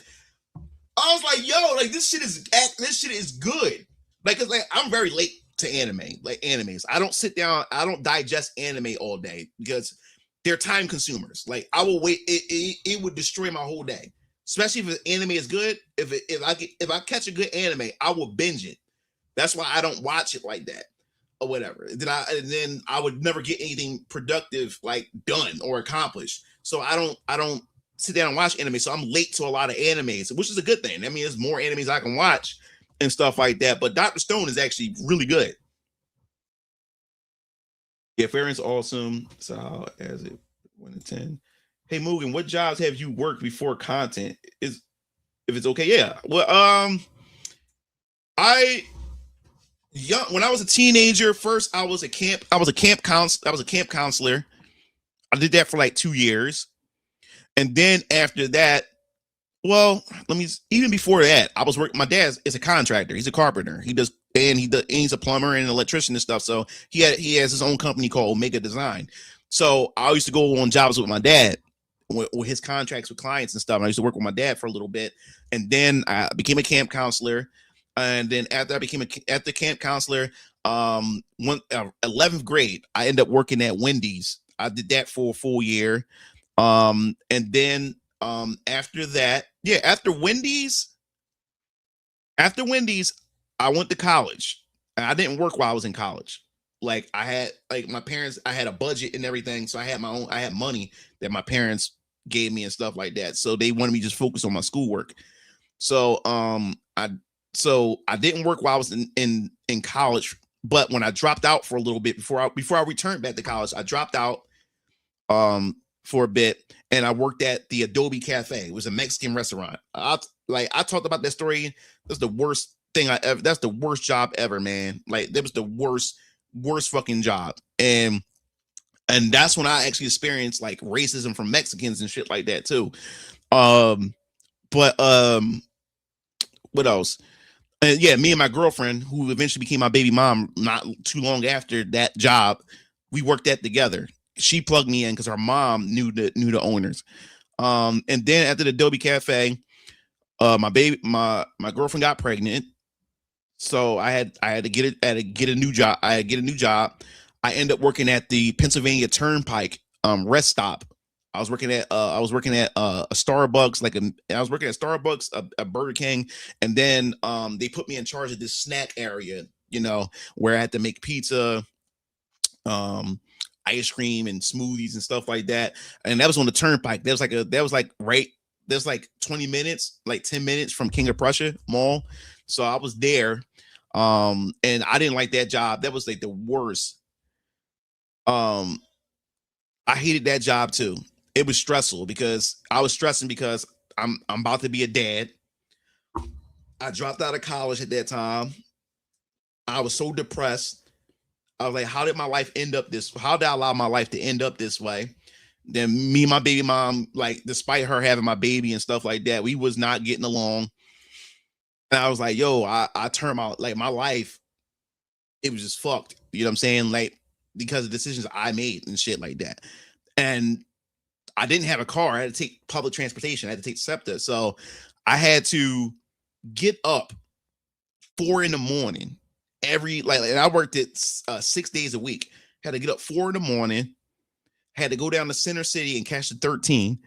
And you had to pay for 2 zone fares. And so I'm paying like anywhere from $40 a week just to go to work. Almost $40 to $60 just to go to work. And what made it worse was I got paid every week, and my paycheck was only $280 a week at that time. And this is back in 2008. It was like 2008. It was like 2008. It's like 2008. So my paycheck was like $280 and shit like that a week. I was getting paid weekly. And I had to be there. I had to be out the house by 4, wait for the bus. The bus takes an hour and a half to get up to their Turnpike. I have to open up the snack area, and they refuse to hire other people. So I was like a one-man team there. I was slaving there. And how I got that job, Keo got me that job. Him and his girlfriend got me that job. Everybody found out that I knocked my girl up. They got me a job right away. I wanted to work in there. So I had to be to work before my brother and them had to be to work. So I'm there early. So I had to open it at 7:00. So I had to get up at 4, get there, open up at 7, and then I don't leave until 4 p.m. And I had to do that 6 days a week. I hated that job, man. And this is what pushed me more and more to work for myself. I kept saying to myself, like, I can't do this. And then what was so stressful about it was the customers, and you got to understand too, like, how you have some customers that would just look down on you for working these type of jobs. You know what I'm saying? They would look down on you, give you this type of attitude and stuff. And it was just so demeaning. And then on top of that, you have to work I'm working underneath incompetent people. My boss was incompetent as hell. You know what I'm saying? But these guys and girls are failing upwards. They just failing upwards. You know what I'm saying? Can't run shit. So now I'm working underneath morons. You know what I'm saying? So it was just stressful. I was just hating my life, dog. I was just fucking hating it. And that's why people never saw me on YouTube. No, like I disappeared for about 2 years. I disappeared for about 2 years. I disappeared. And yeah, man. So that job, so yes, working with my dad, the camp, being a camp counselor. Oh yeah, I forgot about the other job. One of my uncles on my mom's side had a cleaning service. I would never work that. That was a slave job because he had my uncle George, older man. He was like in his fifth, like at the time he was like in his 60s. Him and my aunt, they had a cleaning service or whatever like that. So they get contractors. And this is also the first time I experienced racism from Indian people, because they got hired to clean. It was an Indian festival. And we got hired to clean their temples and stuff, like the clean their temple and all this other type of stuff. Now, we had to be there. It was in Lancaster. We had to be there by 6 a.m. We worked from 6 a.m. it was from 6 a.m. to 10 p.m. And we wasn't allowed to get breaks. Our clients, those Indians, we was not allowed to get breaks. And they just told us we had to clean. They just told us we had to just clean the temple. And my aunts and them, they on the ground scrubbing the walls, scrubbing the staircases and stuff. And what I didn't like about it was they had me and my cousin, which wasn't our job. They had us put up the tents, put up the tables, and hook up the audio equipment and stuff. And what I didn't like about it was, it was mostly the men. It wasn't the women. It was more so the men. Like, while we're cleaning up, they would eat in front of us, and then they would just throw the food on the ground. They would just throw it on the ground. And expect us to clean up after them and shit like that. And then the other part about it was, me and my cousin and Tyree, we was like the only like males that was there or whatever like that, in that part of the cleaning part or whatever like that. All their daughters, like they were beautiful, like these the Indian girls. They were like our age, like 13, 14, 15 and shit like that. And they would kept trying to talk to us, like and flirt with us and stuff. And the men, they would go over and start cussing out my uncle, like to punish us, like, or they would yank their daughters away from us and shit like that. It was the worst. It was one of the worst experience. And we worked there from Friday to Sunday, and we was not allowed to get any breaks at all. I hated that. And I got paid that weekend. I got paid. I got paid $900 that weekend. $900 that weekend, dude. It was the worst. It was the worst experience. And then we wasn't allowed to sit down, because I used to hide in the bathroom for a little bit to sit down. They did not want us to sit down. We had to stay up on our feet from 6 a.m. to 10 p.m. And we wasn't allowed. We didn't get not one lunch break, so we didn't eat anything until 10 o'clock p.m. It was the worst. It was the worst experience, man. And of course, they're speaking their language, so God knows what the fuck they're saying about us. Here, turnpike one, leave it. And Sovereign, let's go. Yeah. I'll talk about that restaurant, the Mexican restaurant, another day. Like, because that was a saga. That was a saga in itself. And that I could talk that the whole stream and stuff. You disappeared for like a decade, and I'm back with videos once in the blue moon in between. So my stepdad used to have a cleaning service business when I was a teenager, and he would purposely pay me dirt cheap. So I'm back. Damn, that's crazy. You should see how Indians treat their women. Yeah, bro. Like, they would not let their daughters talk to us. And it was the women that was trying to feed us, and they would not allow, and the men wouldn't allow them to feed us. And then when I came home, when I told my parents what happened, they were pissed.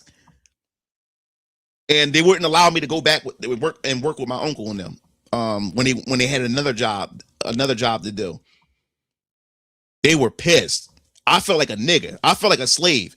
Like I said, my aunt and all of them, they're older people. And they're on the ground scrubbing the staircases, the hallways. It was just like, and they're just talking. And these Indian men are just talking reckless to them. And my Uncle George, like, he's coming down on me because they caught me sitting. One of the men caught me sitting down in the bathroom. I'm like, yo, like, I've been up all day. I've been up since six this morning and shit like that. What do you mean I can't sit the fuck down just for a couple minutes? Yeah, it was crazy. Oh, what's up, Dan? What's up, Dan? What's going on? It's crazy, man. Sharing, my man. Yeah, oh, no problem. And then after that, my baby mom got had the baby. And I was a security guard. My uncle was an accountant for the Penn the Penn University. So he's one of the accountants at at the Science Center in Penn University. So my uncle plugged me in with Alad Barton Security. So I was a security guard for a year. And I didn't like that job either, man. And now I'm a father. And now I got a family now. I got my baby mom and I got my daughter. And there's no excuses. I gotta work. I gotta work, man. And I remember, man, when I first got that security job, and I remember like my first shift when they first set me up with my schedule, I was working from 4 a.m. to 3 p.m. I was working from 4 a.m. to 3 p.m. because when you're a security guard, you got your own location that you're at, and you have your own station where you sit at and where you're positioned at. And what happens is it's not like a job where you clock in and you clock out when your time to go. No, you got to be relieved by the next shift guard. So what happened was we at the Penn Science Center, there's 2 loading docks. I was the loading dock security guard where I had to wait at the loading docks, press the button, let the gate come up, let the trucks in and stuff like that. And personally, I didn't mind the loading dock because I was away from everybody. Like I said, I like to be a loner, and it also meant I didn't have to see my boss. I don't have to see nobody. I'm just in the loading dock by myself. So I used to bring my PSP with me, which I'm not allowed to bring with me, but there's no way in the world you want to have me sit there all day and not do nothing. Like, there's no way. That's not happening. Especially, I got to be there at 4 in the morning. And remind you, the loading dock there, I had to open up 2 loading docks. I had to be there at 4 just to be there at 4 a.m. I had to be there at 4 a.m., wait there until 7 a.m. to open it. So no one is there. So there's no way in the world I'm going to be sitting in that office with the glass and the cameras and stuff like that and not do nothing. So I used to bring my PSP. That's when I played my PSP the most. I had put Xeno I got the classics. I had Xenogears, Final Fantasy 7, 8, 9. And then I had a PSP game called Joan Dark. I had bought that. Final Fantasy Tactics on the PSP. So I got most of my PSP hours in at that fucking job. So I had to be there by 4. And I had to open up that loading dock at 7 so that security guard can come in that loading dock, relieve me so I can go to my loading dock that opens up at 7. Go down the street, open that up, and stay there until 4. Yeah. I had to do it. Was stressful, dog. And that's when the thing that pissed me off was when we had a snowstorm. We had a snowstorm, and I remember it was 4 o'clock. It was like 3:45. I'm about to go soon. So I'm like, okay, I can't wait to get out of here. We got the snowstorm about to come. I'm about to go. I can't wait to go home, see my daughters, see my baby mom, see my family and stuff like that. And I remember I'm looking on the camera, the security camera that's facing outside.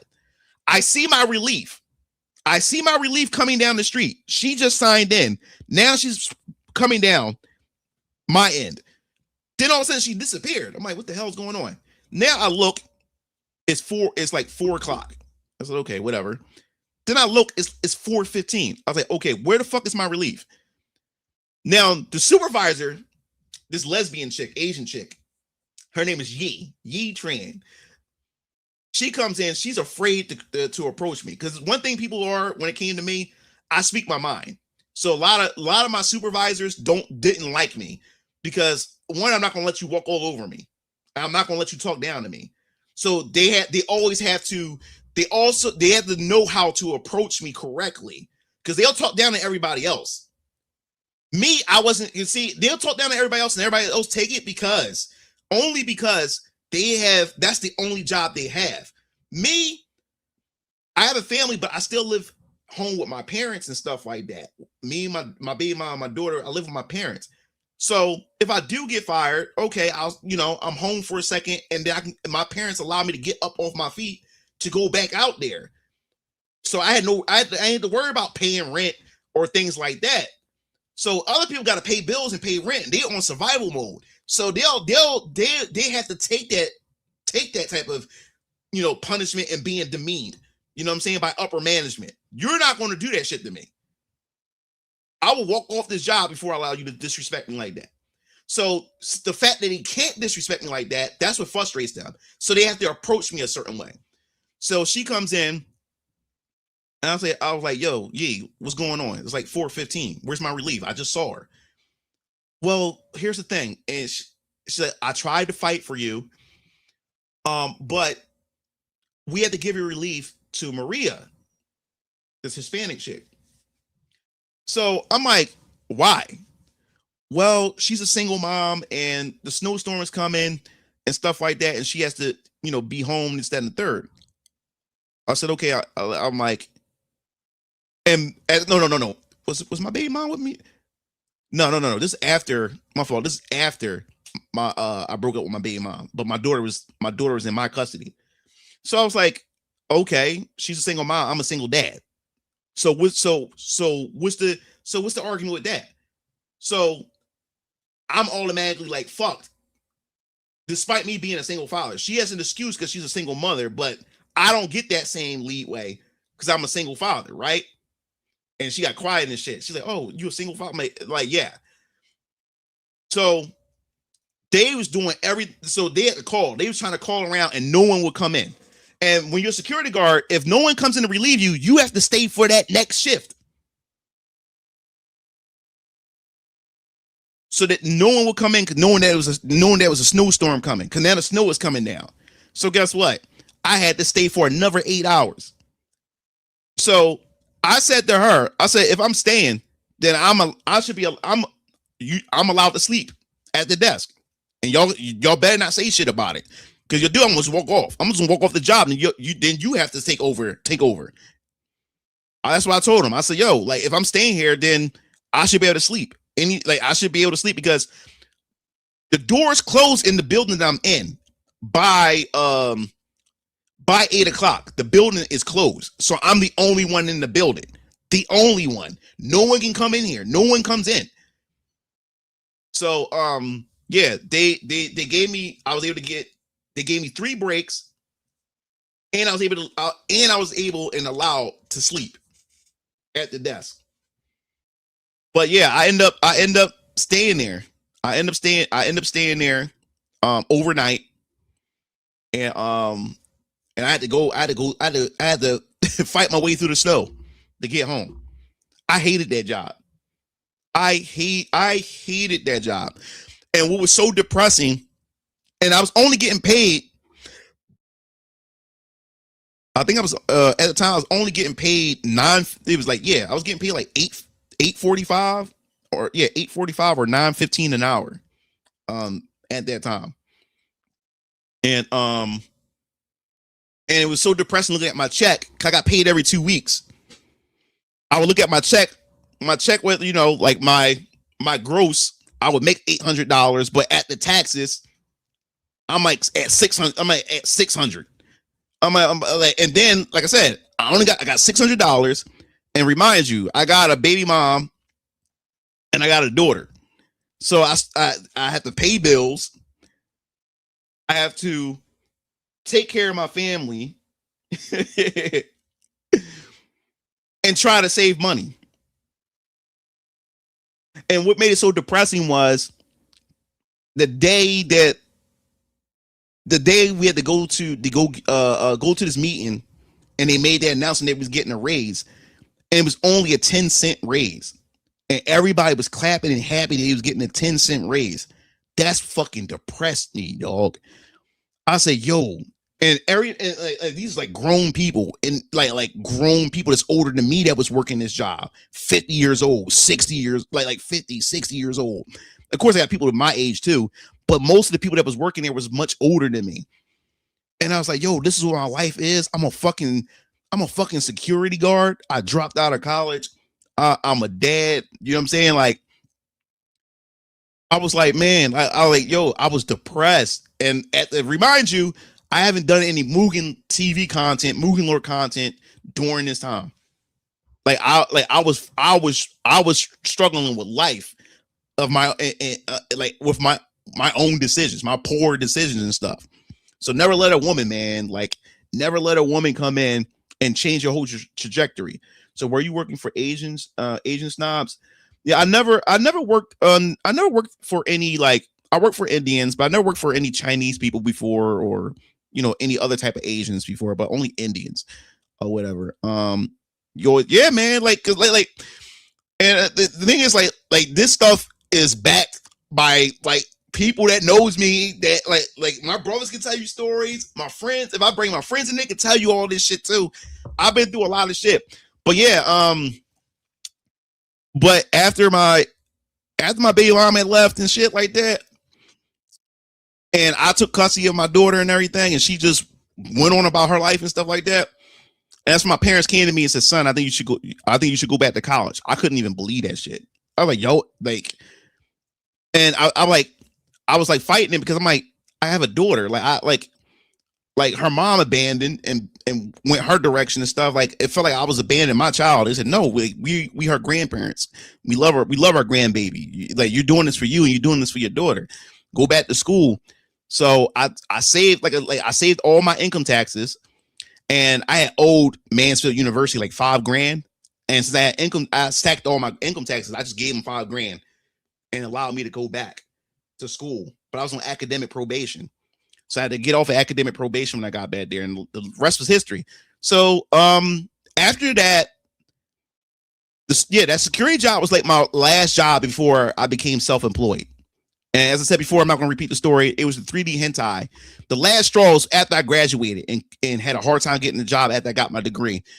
And I used the last bit of money that I had, bought a graphics card, put it in my Dell computer, and upgraded and modded the 3D hentai program I got, and sold my first movie. My first movie made $1,200, and it kept making money. Then I made my second movie that made around $1,100 to $1,400, and then money just kept pouring in and stuff like that. And I've been self-employed ever since, and I started focusing on my YouTube channel again. And then on top of that, we get to the pandemic, and that's when I came up with the idea to start Venus Orion Comics. So yeah, I graduated 2014. When I went to college in 2005. My graduation year was probably 2009, but I dropped out in like 2007. My daughter was born in 2009, and I went back to college in 2011. I went back to college in 2011 and graduated from college in 2014, right when Gamergate, right around Gamergate, I graduated, and society changed because I was in a bubble at my college, because my college wasn't even woke. The wokeness didn't hit it yet. I was in a bubble, like none of that. I was shielded from all that shit, all the woke shit, third wave feminism. None of that shit was on campus yet. So when I graduated, that's when I got hit with society changed. Like, it just hit me like a whirlwind. But yeah, so I've been self-employed since I graduated from college. Yo, what's up, Sonic Adventure? What's going on? Said, did you call for a day off after that? Oh, they gave me a day off, Landon. They gave me a day off. I hated working for Allied. I remember you worked for Allied too. Is I would have walked out. I lasted 6 months with them. Yeah, dog. That shit is a slave job. State taxes be crazy. 10 punk ass cents. Yeah. You say Yo, doing international business with Chinese and Indians, they will try to get the most out of you, acting like that. Yeah. My brother Keo, he's a photographer. He said he don't like working with a lot of Indian people. They try to rip you off. They try to swindle you out of fucking money. And when you follow the instructions that they ask you, and then they try to find errors in what you do, just so they won't have to pay you. I was born in 1987, so I guess that would make me a millennial. I started City College in 2013. Yes, it did suck. Also working at nursing sucks also. Good, you should have raised the hell if you didn't get that day off. Oh yeah, no, like I said, they were afraid of me. Like my supervisors were afraid of me. So they came to me personally and said, you got a day off. Like they came to me personally, or they will call me personally. None of the work shit is usually around the STEM fields. So I'm Gen Z. Okay. Those call centers, bro. Fast food asked me to cut my hair. I never applied to that again. Yeah, that's another thing that made me work for myself. I remember in college, my business professionalism class, and boy, I got a story to tell you about that. My business professionalism class, that class, I enjoyed that class. It prepares you for life, especially if you're going to go to corporate America and stuff. And Dr. Young, her husband is the one that invented the GPS, by the way. But anyway, was one of the people. But what I was to say, yeah. So business professionalism class prepares you for the real world and stuff. So it simulates real life. So my professor, Dr. Young, she's my boss, or whatever like that. And Mondays is business professional day. So every Monday I have to dress up in a suit and a tie and stuff like that. Then you have Wednesday is business casual day. I dress business casual. I can't remember what Friday was. It's been so long. And I remember my academic advisor, Professor Golds, when he was going through my schedule, he looked at me and said, "Do not rub Dr. Young the wrong way, because she will make sure she's going to be on your ass. You will be her enemy for the whole semester if you rub her the wrong way." So I'm like, okay, I hear it. And then I started hearing stories about her. Like, yeah, if you rub her the wrong way, she's going to be gunning for you. This white woman, like, she's going to be gunning for you. She's going to be gunning for you the whole semester. She'll make your semester a living hell. So, Mr. Blackson, be cautious. Make sure you're there on time. Get the work done and stuff. Do not be on her bad side. So wait, hold up.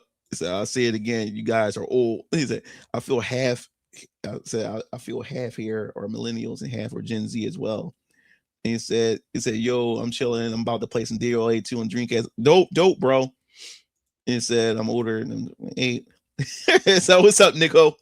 Yeah. So all right. So I get up early in the morning. The semester just started. It was the fall semester. Fall semester just started.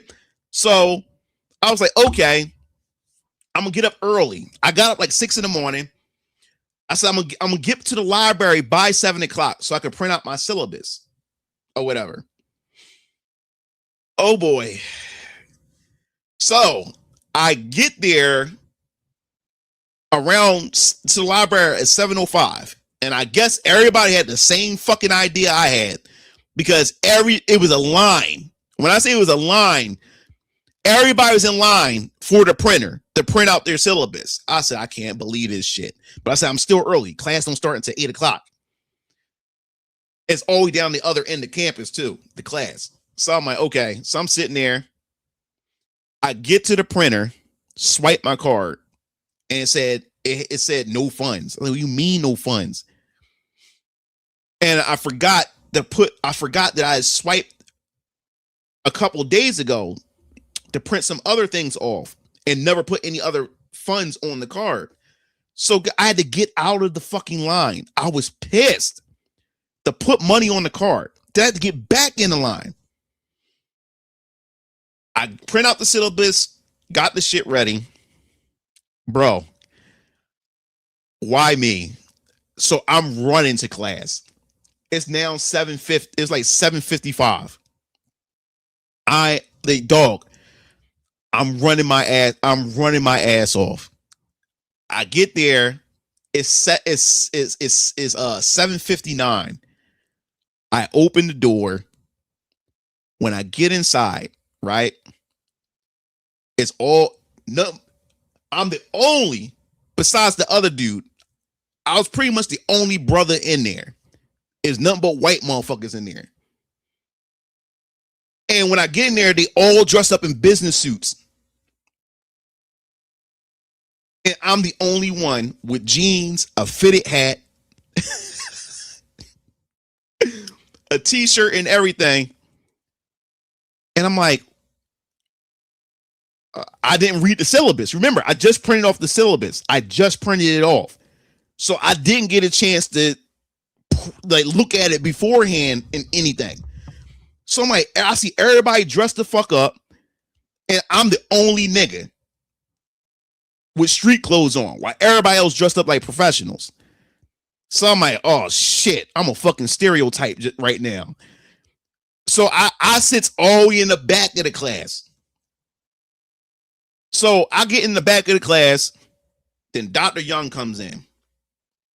And she comes in, she puts her name on the board and all that type of stuff, and she introduced herself and everything. And she was saying, "Welcome to welcome to business professionalism and all that type of stuff." She said, "Treat this like this classroom is your place in employment, and I'm your employer, I'm your boss, and all that type of stuff like that." And she picks up the syllabus and she started reading off things and stuff. And she said, "On Mondays you come in. Monday is professional attire day, where she explains that you put to wear your professional attire and stuff." And she walks around, and while she's talking, she's walking around the classroom looking at everybody. And she said, "I see that everybody paid attention and followed the rules." And then she looked at me and shit. I was like, fuck. And remember, my advisor told me do not rub her the wrong fucking way. So now she's giving me the fucking grizzlies. And then what made it worse was, like I said, I was the only brother in there first. And then the African boy Zumba come in. Zumba comes in. He's late as fuck. So not only is and then he's wearing street clothes. So not only that I'm the black guy in the midst of all these white people wearing street clothes, and everybody else is dressed up as dressed up professionally. Now we got the African motherfucker coming in, and he didn't read the syllabus. I was like, and then all of them smirking, all them white students in there are smirking at both of us. And I'm like, I'm sitting there like, oh my fucking God, I did not want this. I said, I'm starting off the semester wrong. And I said, and then I'm saying to myself, shit, man, I should have printed that shit off. I should have printed that syllabus, over the weekend. So I would have seen that I needed that fucking attire and shit like that. So now Zumba. That's his name, Zumba. His name is Zumba. So I'm sitting there and I'm like, I said, yo, man, I just ticked every stereotype type in the box. So I know I'm going to be judged. I'm already judged just by just dressing the way I am, coming in here like this or whatever. And then remind you too, this is before I went home for the break, because normally I wear my hair straight. I decided to come back that semester with my cornrows. That made it even worse. Yeah, he African, yeah. I was like, bruh, like, I can't believe this. But she started, she said the thing you need to know throughout this class or whatever is always ask questions. And the most importantly, learn to ask your employer questions and stuff like that. And depending on what questions you ask, you don't understand what they could do for you and stuff like that. So everybody's asking her questions, right? I mean, they asking her basic questions. I guess they would be basic questions. So I raised my hand. I have to get this embarrassment off me. I have to wash it off me. So I said to her, I said, you know, with all the achievements that you have, and you've been working in Mansfield for this amount of time, and yada yada yada. I was saying that, where do you see yourself going, within the next 5 to 10 years after this, despite your accomplishments here? And she got quiet. She is like, that's a good question. No one never asked me that before. And she said, she pointed me out. This is a prime example of what I'm talking about, why asking questions and all that type of stuff like that. I impressed her despite me leaving that first impression the way I did. I ended up walking out with a 98 in that class. I ended up becoming her favorite student because despite those white students with the dressed up all professionally, in that class, you have to do presentations. That class is nothing but presentations and slideshows. And you have to speak in front of everybody. And this is where a lot of them failed. She was impressed. When I walk into class, she was like, Mr. Blackson, like your presence, when you talk and when you walk in the class, your presence demand attention. And said that's going to take you anywhere in life and stuff like that. And every time I did a presentation, I didn't have no cards, no notes. I memorized it, and I modeled myself after Reggie Fils-Aimé. His E3 presentations, how he walks, his hand gestures, and how he pauses, how he talks. I modeled myself after Reggie Fils-Aimé of Nintendo. Nintendo America, Reggie, you don't understand how much of an impact, especially in business, that you had left on me. Reggie Fils-Aimé, I modeled myself after him. I love how he presents things. You know what I'm saying? That aura that he has, and that type of connection that you have when he talks and you listen to him. I modeled myself after Reggie. So when I come into class and how I talk, how I present, how I pace myself across the room, even my classmates were impressed. Even my classmates was impressed. And I just couldn't believe it, man. Like she loved it. Like she loved it. She always used me as an example. Oh, she was an older woman. She was an older woman. You put that Team Rocket swag on. Wow, yeah. It was an asset to Nintendo. I heard he had people who had grades with him, but I see him among the decent ones in Nintendo. Yeah. So it was Reggie that did it. And what happened was, I remember this one time, it started teaching me about a lot of things. Because I started asking Dr. Young. We start, like I said, ask questions. Like we start asking questions during class. So I was like, I asked Dr. Young, I said my hair. I have long hair. And I was like, do I have to cut my hair? You know what I'm saying? In order for me to be able to be employed, in a business and stuff like that. And she said to me,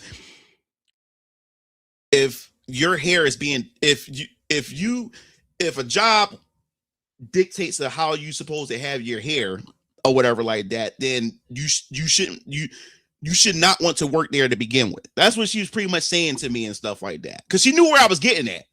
She knew exactly where I was getting at. You know what I'm saying? It's like being black, man. Like our hair, we get all these type of rules when it comes to our hair. You know what I'm saying?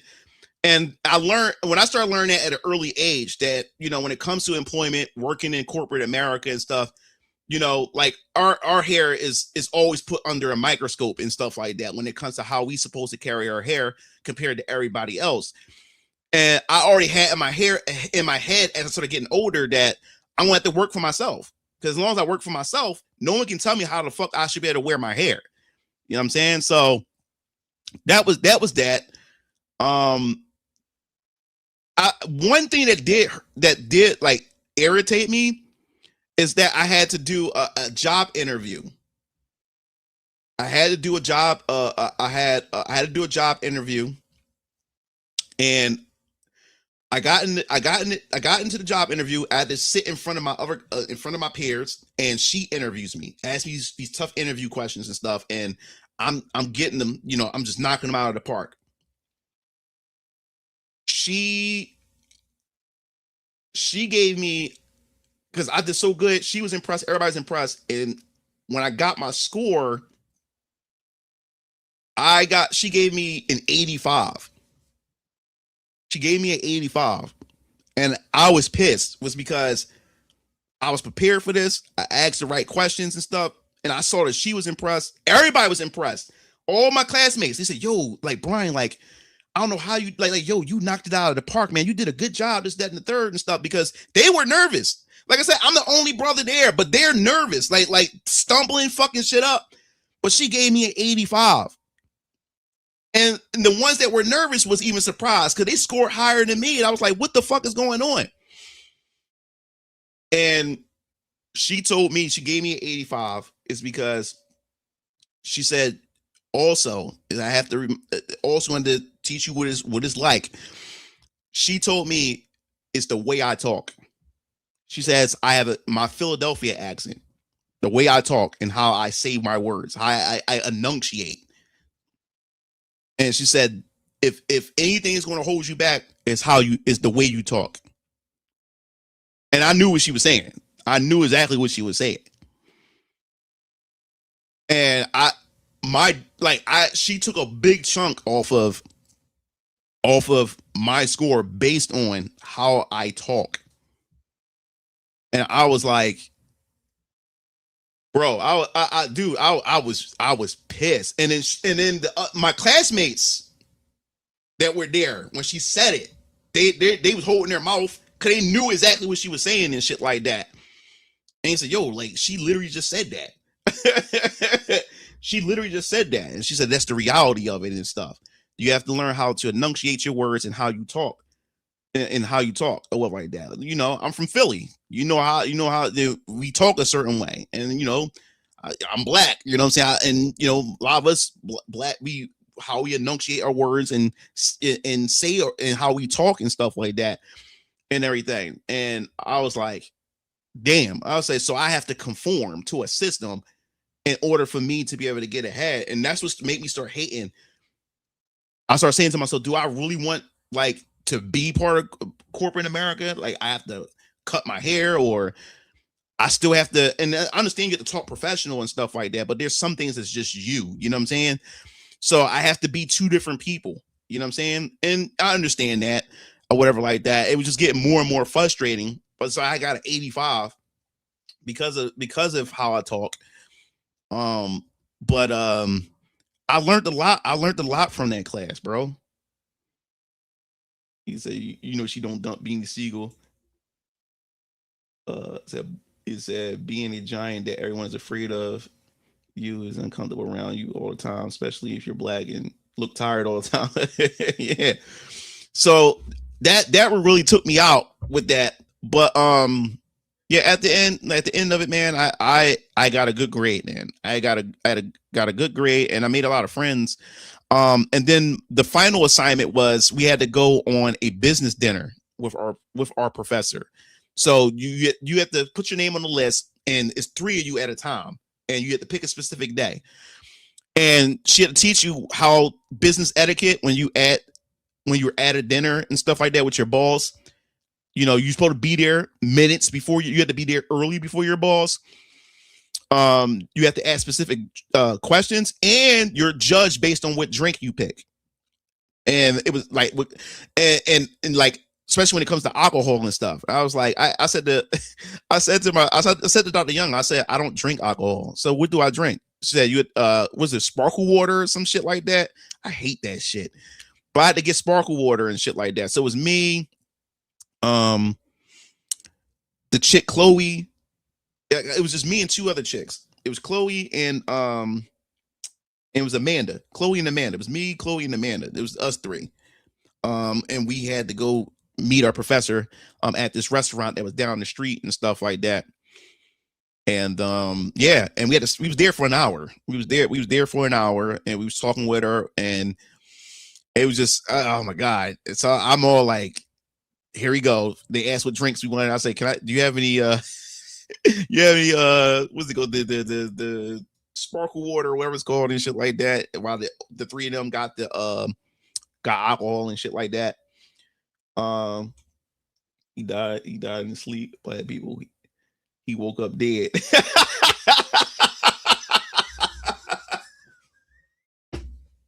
Oh my god, there is stupid. He said black people, he woke up dead. Like that's just how it is. You know, we speak a certain way, so I had to understand it. Oh, peace out, Blaze. Oh, she was fan of Fred's friend DJ J. Yeah, man, and that actually turned out well. And then I just found favor with people, my professors. Then my Spanish teacher, Miss Blanco, the Spanish lady, the older Spanish woman, she liked me. I had a hard time in that Spanish class. We had when I say I was like the second Spanish class, we had to learn how to write paragraphs in Spanish, and and she fixed it to, and the way she did it too, we couldn't speak English in the class.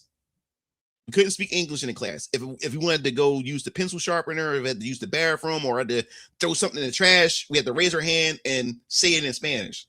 So that was fucking challenging. And then she called. You didn't raise your hand to answer. She called.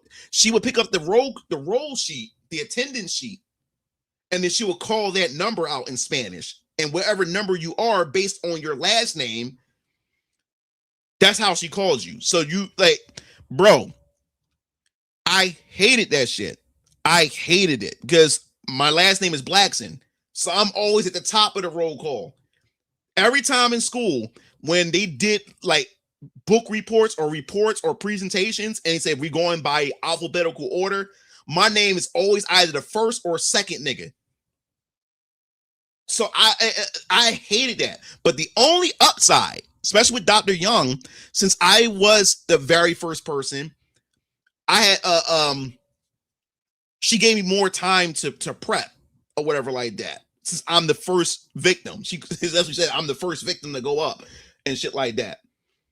So he up and died, bro. I threw that.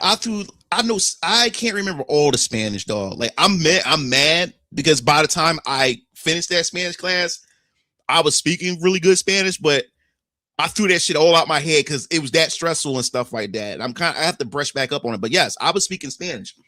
And what I hated was what she would do is she would call your name. No, she'll call the number and or whatever like that. Once you knew your number, you knew she was calling you. Once you answer her, you call out a number in Spanish, and then that person has to answer. So what happened was, since my Spanish, I had a hard time at first. I had a hard fucking time trying to catch up with all this or whatever. And that's why I tell you guys, if you at college, man, make sure you plan out your classes, because I fucked up in the earlier years when I first went to college in 2005 and stuff like that. Got caught up with my girlfriend who ended up becoming my baby mom, and my priorities all fucked up. So I was just picking classes. No strategy. There's a strategy to how you put a line up your classes. So going back to school, going back to college, I had a lot of major courses in one semester. So I had to keep up with everything. And Spanish was the last thing, it was the last priority compared to my other classes, which were my business classes or whatever. So yeah, man. So sometimes I would mess up and people would laugh. And so it got to the point where people would purposely call my number so they can just laugh at me fucking up or whatever like that. Then Miss Blanco got upset because she didn't notice it at first. She was wondering like she would notice they keep calling number one, kept calling me and stuff, and I would fuck up, and then people be in the back laughing and shit like that. The only person that didn't laugh was the girl Paige, and I believe she liked me because she would out of nowhere she started texting me. Then she wanted to hang out, and then she wanted to teach me how to teach me Spanish and stuff like that. and I was just oblivious, like cause it was just so random and stuff. Like she always wanted to be around me and stuff like that. But yeah, so she noticed that Miss Blanco noticed that they only calling my number just for them to make fun of me and shit like that, because I'm fucking up the words. So when she saw that, she got mad. And she told him to stop calling me. After that, she put the rules, and then she started mixing up the numbers after that. And then she started deciding who she wanted to call on and stuff like that, because she started seeing what they were doing and shit like that. And then, oh man, another thing too, I think with another thing that got people too, because I used to have my cell phone on my desk. I remember Miss Blanco, she saw my phone. She didn't say that. She saw my daughter, because my daughter is like 2 or 3 years old at the time. She saw her on the on my wallpaper and stuff. And oh my God, she just fell in love with, you know, seeing how adorable, how cute she was and stuff and everything. And then I had to do a little project, talk about my family, and I had to say the whole thing in Spanish. And I was talking about just me being a single dad, taking care of my daughter and stuff like that. And that won the hearts of everybody in the class, especially my professor and stuff like that, and everything. So people was like, yo, like this is a single father. I was the only one as a father in the class. And remember, I went back to college, so I'm older than everybody. I'm like 23. Mostly everybody's like is like 18, 20 years old and stuff. So the fact is that I'm here, like, and I'm a single dad. I'm the only one that's in here that's a single parent and shit like that. And they kept saying how, you know, like you don't hear a lot of men that just take care of their, you know, it's the one that decided to step up and stuff like that. So they started seeing me a different way too, or whatever like that. Like, yo, he's willing to come. He's in college. He's up here while his parents is taking care of her while he's trying to better himself and stuff. So that won a lot of people. That won a lot of my professors over too, and everything. But the one that woke me up. The one that woke me up was my academic advisor, Professor Golds. He kept telling me, like, Mr. Blackson, you're so talented but you're so lazy. I see you just do the work with no problem, but you don't push yourself to go any farther. You just do the bare minimum, and you're okay with that. You got so much talent, so much potential, and you're just sitting here and you're just okay with that. Whatever. And I was just explaining a lot of things I was going through and stuff like that. And I'm somehow, you know, it's just like I'm going through things like, you know, with my baby mom, and I'm going through things with, you know, I'm just, you know, being a single dad and trying to figure it. And he said, yo, this is nothing but excuses. That's excuses. He taught me to stop making excuses. That's why I loved Professor Golds. Like, because he the one that woke me up. He said, everything you see is an excuse. You got, and that's the problem, Mr. Blackson. You got to answer for everything. You got an excuse. Every time I throw something at you, you throw out an excuse. And you're not realizing you holding yourself back by keep convincing yourself. I was making myself a victim. I was bringing up my skin color. And I'm like, what the hell? And he's like, what the hell your skin color got to do with this? What it got to do with it? You decided to make that decision to make a kid. With your skin color. Your parents were the ones that set you up for success, and you messed that up. What does your skin color has to do with that? And because remember, I wasn't red pilled yet. I was making myself a victim. And Professor Golds, he was Middle Eastern. And he said, everything you're saying is an excuse. He said, don't you understand? A lot of black men your age don't even make it this far. You made it here. You made it here. Make the best out of it. When he said that shit to me, it woke me the fuck up. It woke me up. That's why I have the mentality now. That's why I don't have this victim mentality no more. That's why I tell people stop being fucking victims and shit like that. I got it from him because everything I was throwing at him was a fucking excuse. I kept making myself a victim. That's why I was struggling. I was convincing myself that I was a fucking victim. Then I threw my color in there. But all the mistakes that he pointed to me had nothing to do with my color. It was decisions that I just made. I just made dumb choices. Yup. It said, I'm black in America. Teacher said, suck it up, buttercup. Yeah.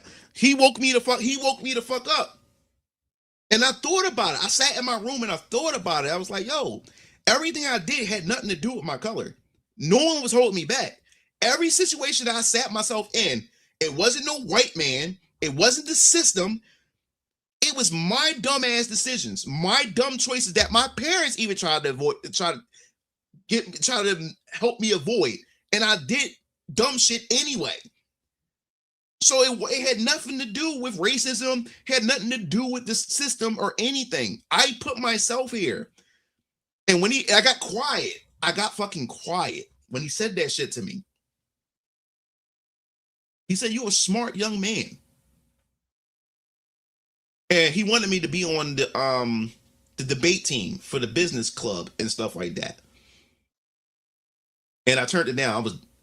I turned it down. Like I don't know why, man. I was holding myself back because he wanted me. He had connections with Google. He had connections with Microsoft. And then Dr. Young knew this Jewish guy, Dr. Travis. I had to do a pitch project, and Dr. Travis was pretending, to be our client, and we had to pitch to him. Jewish guy, rich dude. And he had connections with Warner Brothers because I was also doing film, like as a hobby and stuff like that. And my film, my Humans versus Zombies and other projects made the school paper. And it reminded me of that scene in Sam Raimi's Spider-Man when Norman Osborn went to Tobey Maguire, went to Peter Parker and gave him a business card and say, hey, come look me up. And Peter Parker said, I found my own way. And he said, I like that.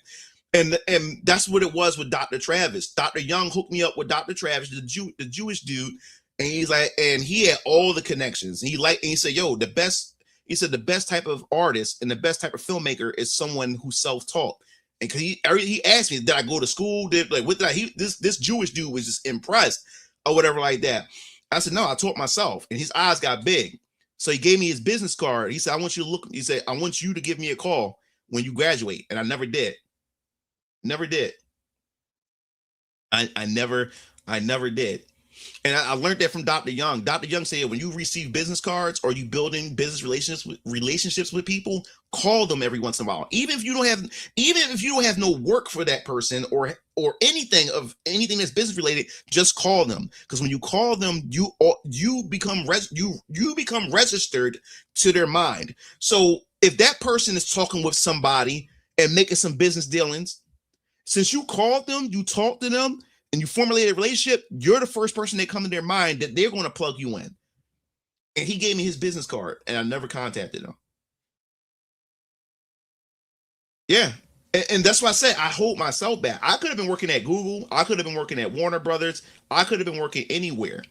But I also believe that these things were meant to be was because if I would have took those jobs, then I wouldn't have this.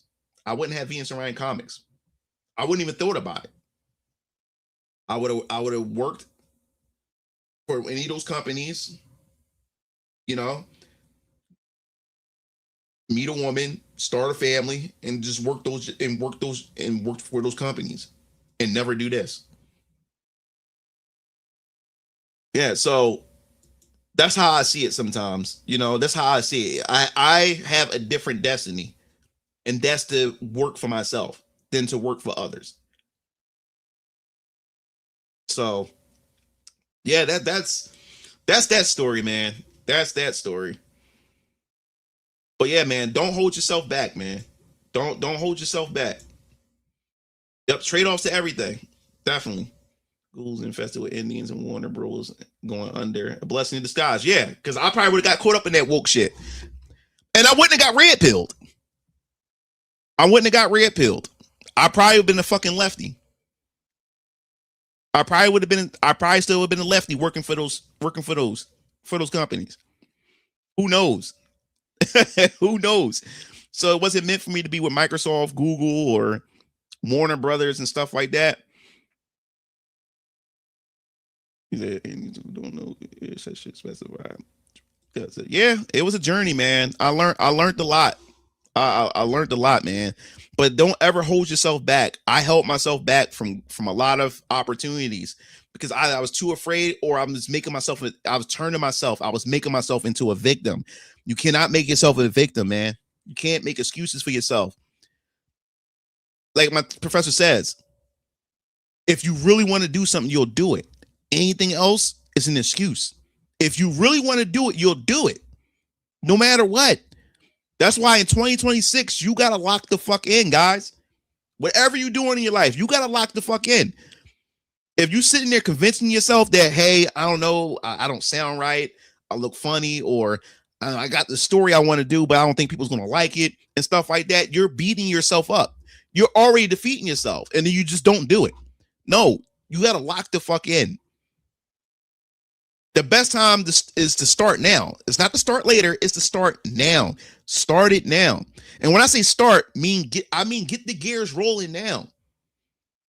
Like I said, you can just take out 10 minutes of your time a day, a night, just 10 minutes, and just start working a little. The problem is some people try to force it by just trying to see you can do a whole lot in one sitting. No, because that's how you burn out. And that's how you get discouraged, especially when you can't come up with anything. No, it starts. You have to do baby steps, baby walks. You have to baby walk it first. Do little by little, and then you start adding on more time. And before you know it, you're getting addicted to creating the things that you're creating. That's pushing you farther to your goal, closer to your goal. I just don't see a point in doing something I already did something that I was going to do. Who knows, man? Like you can probably improve it. Look at a lot of these inventions. Look at a lot of these inventions now, especially some of these black inventors and a lot of inspiring black people that came up with things. And not only did they came up with things, they also improved upon existing inventions. You know what I'm saying? So just because somebody came out with something that you thought of doesn't mean you can't do it. You can improve it. And plus there needs to be competition, you know? Don't try to reinvent the wheel, you know? Hearing the don't hold myself back reminds me. Yeah, man. That's why I love Dragon Ball. It's a lot of things you can relate to. Good story, Mugen. I appreciate you answering my question. No problem, man. All right, the fuck in and just do it. Yup. Consistency. It's all about consistency, man. You got to be consistent. You can't just do something and then drop off and then get upset that you didn't get the results. That you didn't do anything. Just because you did something one time doesn't mean that you like, oh yeah, like, because this is what happens. A lot of people do things that make themselves feel good. So they'll hype themselves up and they start something, and that start is enough to make them feel good, and they think they did enough, and then they fall back from it again. That's because they got that confidence boost, and they walk away from it or whatever. No, you got to be consistent. Yeah, AI made some things. Yeah, it did. It definitely did. It definitely did. But like I said, let me see here. Close this out. But share this. Yeah, so we have a podcast with my brothers on Wednesday. The Game Fiends podcast is on Wednesday. I would love for you guys to show up on Wednesday to the podcast with my brothers. It's going to be fun, as always. And as I said before, make sure you check out Variant Colors Vampire Killers campaign if you're interested in doing that. I'll post a link once again for you guys if you're interested. As I said before, you can catch up with the story because I will provide the digital of chapter 1 as well. So if you guys want to catch up, you can get chapter 1 and chapter 2 in this campaign, so you can catch up with the story. As I said before, my goal is to try to get at least 3 to 4 books out a year. That's my goal. But in order for that to happen, this has to be successful because this will start to get the reels rolling. Because before you know it, you'll be able to see Siona as soon as possible. You'll be able to see her as soon as possible, along with Alter Squad X, Adaptima and stuff like that. So you'll be able to see the next things in the phase. I want to at least get 5 chapters of VK up before I move on to Alter Squad X, and Siona. So I want to get those up. In order for that to happen, these campaigns has to be successful, and I also have to do my job to create an interesting story for you guys to want to keep coming back for more. I need to build this catalog. You know what I'm saying? Of the Venus Orion Comics universe, in order to get that ball rolling and stuff like that. And as I said before, man, I appreciate a lot of you guys, who just stuck it in there, with me and Venus Orion Comics and stuff. So I really appreciate that. And as I said before, let me put this up here. I know a lot of you guys can't wait to see Siona. Siona will be, man, she did a good job. Jessica did a good job with her design. I can't wait. I can't wait for you guys to see the other champions. Like I said, this is a tournament. And the champions are sent to planet Earth, and they have to resonate with their Dunamis, which is another human, and they have to link with them in order to unlock their abilities so they can level up and unlock all the stuff that's locked away as they fight in this tournament, and to fight other champions. Also, they're not just fighting other champions. There's creatures that will spawn randomly, and champions can go out and fight them so they can get experience points to level up. And there's also like an overlord in the area and stuff like that. So some champions may team up, some may sabotage each other. But it's going to be pretty dope, man. So I can't wait to introduce you to Ethan, the young man, the 15-year-old who's going to link with her, resonate with her and stuff like that. So it's going to be cool. Said this stream is always. I can't wait for the next podcast, so I'm going to try to make it the next stream. Yeah, the podcast, the Game Fiends podcast is going to be 6 p.m. Eastern time. 6 p.m. Eastern time. Oh, speak of, I asked about what services of your 3D design business you provide, and if you do OCs, because I don't see it often outside of showcases. I don't really do commissions for OCs, because like the program that I got called TK17 is an obsolete program, so it's only it's on life support, is by the community. Modders got together to make the program much more desirable and stuff like that.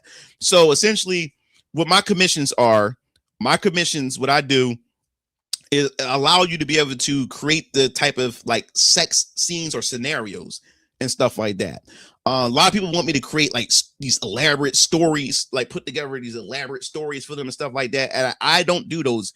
It's because those are projects. And then those projects will pretty much take away from the projects that I need to work on to update my clip stores and to give my patrons what they want. But you're able to put together your own sex scenes where you're able to choose the presets of sex poses and stuff like that, and location and stuff like that, and you could choose the models or whatever like that you want to use and stuff like that. Like 1 second, let me bring this up. Yeah, so that's what I do. I don't really do OCs for people because that's a project. That is a project, especially if they demand something I just don't have as far as resources. So that's why I don't leave, like when you're doing like commissions, you only put up which you can do. I don't this is the do's and this is the don'ts. You can't ask for what I don't have or what I don't do. You know what I'm saying? If that makes sense. And despite those rules, people still don't fucking listen. And that gets frustrating as hell, especially when I have a list of people that wants me to put together commission. And then you have the higher package commission where I can build the animation from scratch if you want, but that's more expensive or whatever. But Let me see some. I'm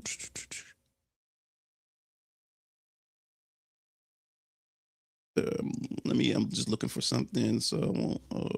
So I know which one to pick.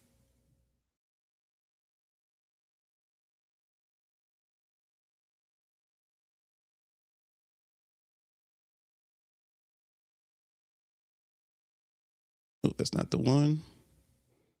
Yeah. So that's the one. Like when you're doing commissions and stuff, don't ever put yourself when you're starting a business, don't ever put yourself in a trap where you promise something that you really can't deliver. That's why I'm always careful. That's why I'm always careful when I make announcements for commissions that I do for people and stuff like that, because I don't want to promise something that I cannot deliver. Cause that would destroy your credibility.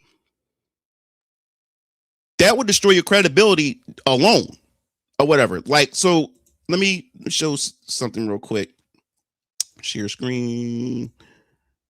No, not screen cancel. I meant video. So safe for work. Oh, misc wallpaper. Oh, here we go.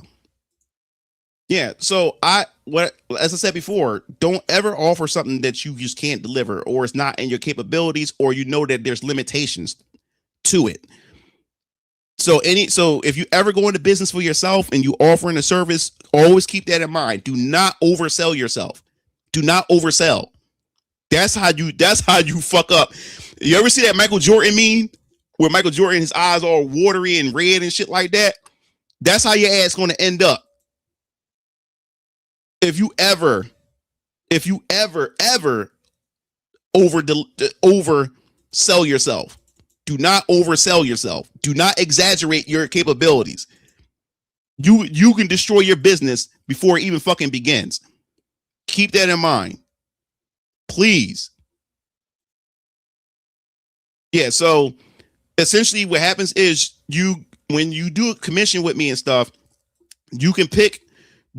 I give you a link to the folders of the positions and the models. So this is a safer work of some of my model selection. Entertainment on the internet. Yeah, so this is like some of the models you can choose from and stuff. So you click on I give you the folder with the video clips of the models and stuff like that. So I have them walking so you can see what they look like and stuff.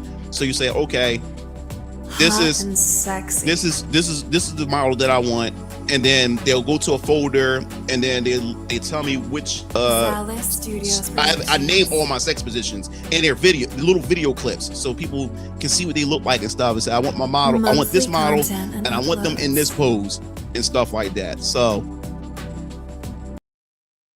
and then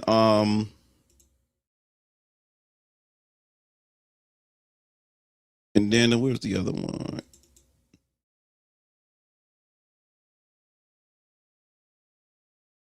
And this one is group 9. I just want to make sure this is right there. And then this one.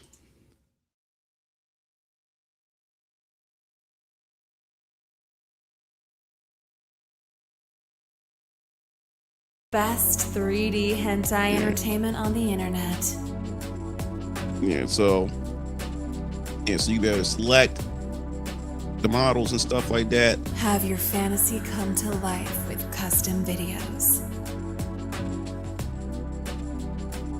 Yeah, so that's essentially sexy. how it works and stuff. It makes money. Studios Productions. It makes money. So, and it got me this far. If you stay ready, you don't gotta ready for words. It's sugar free. Yeah. So, guys. So that's pretty much it. That's pretty much it. So, I'll be seeing you Game Fiends later. Remember Wednesday, Game Fiends. Yeah. Wednesday is the Game Fiends with my brother, 6 p.m. Eastern time. Me, Mugen Lord, my brother, Strike, and Keo. We're gonna have some hell of a topics to talk about, especially this news with Microsoft, Xbox, Sony, and Bluepoint, and everything like that. So stay tuned. It's going to be a fun conversation. See you guys Wednesday. Peace out.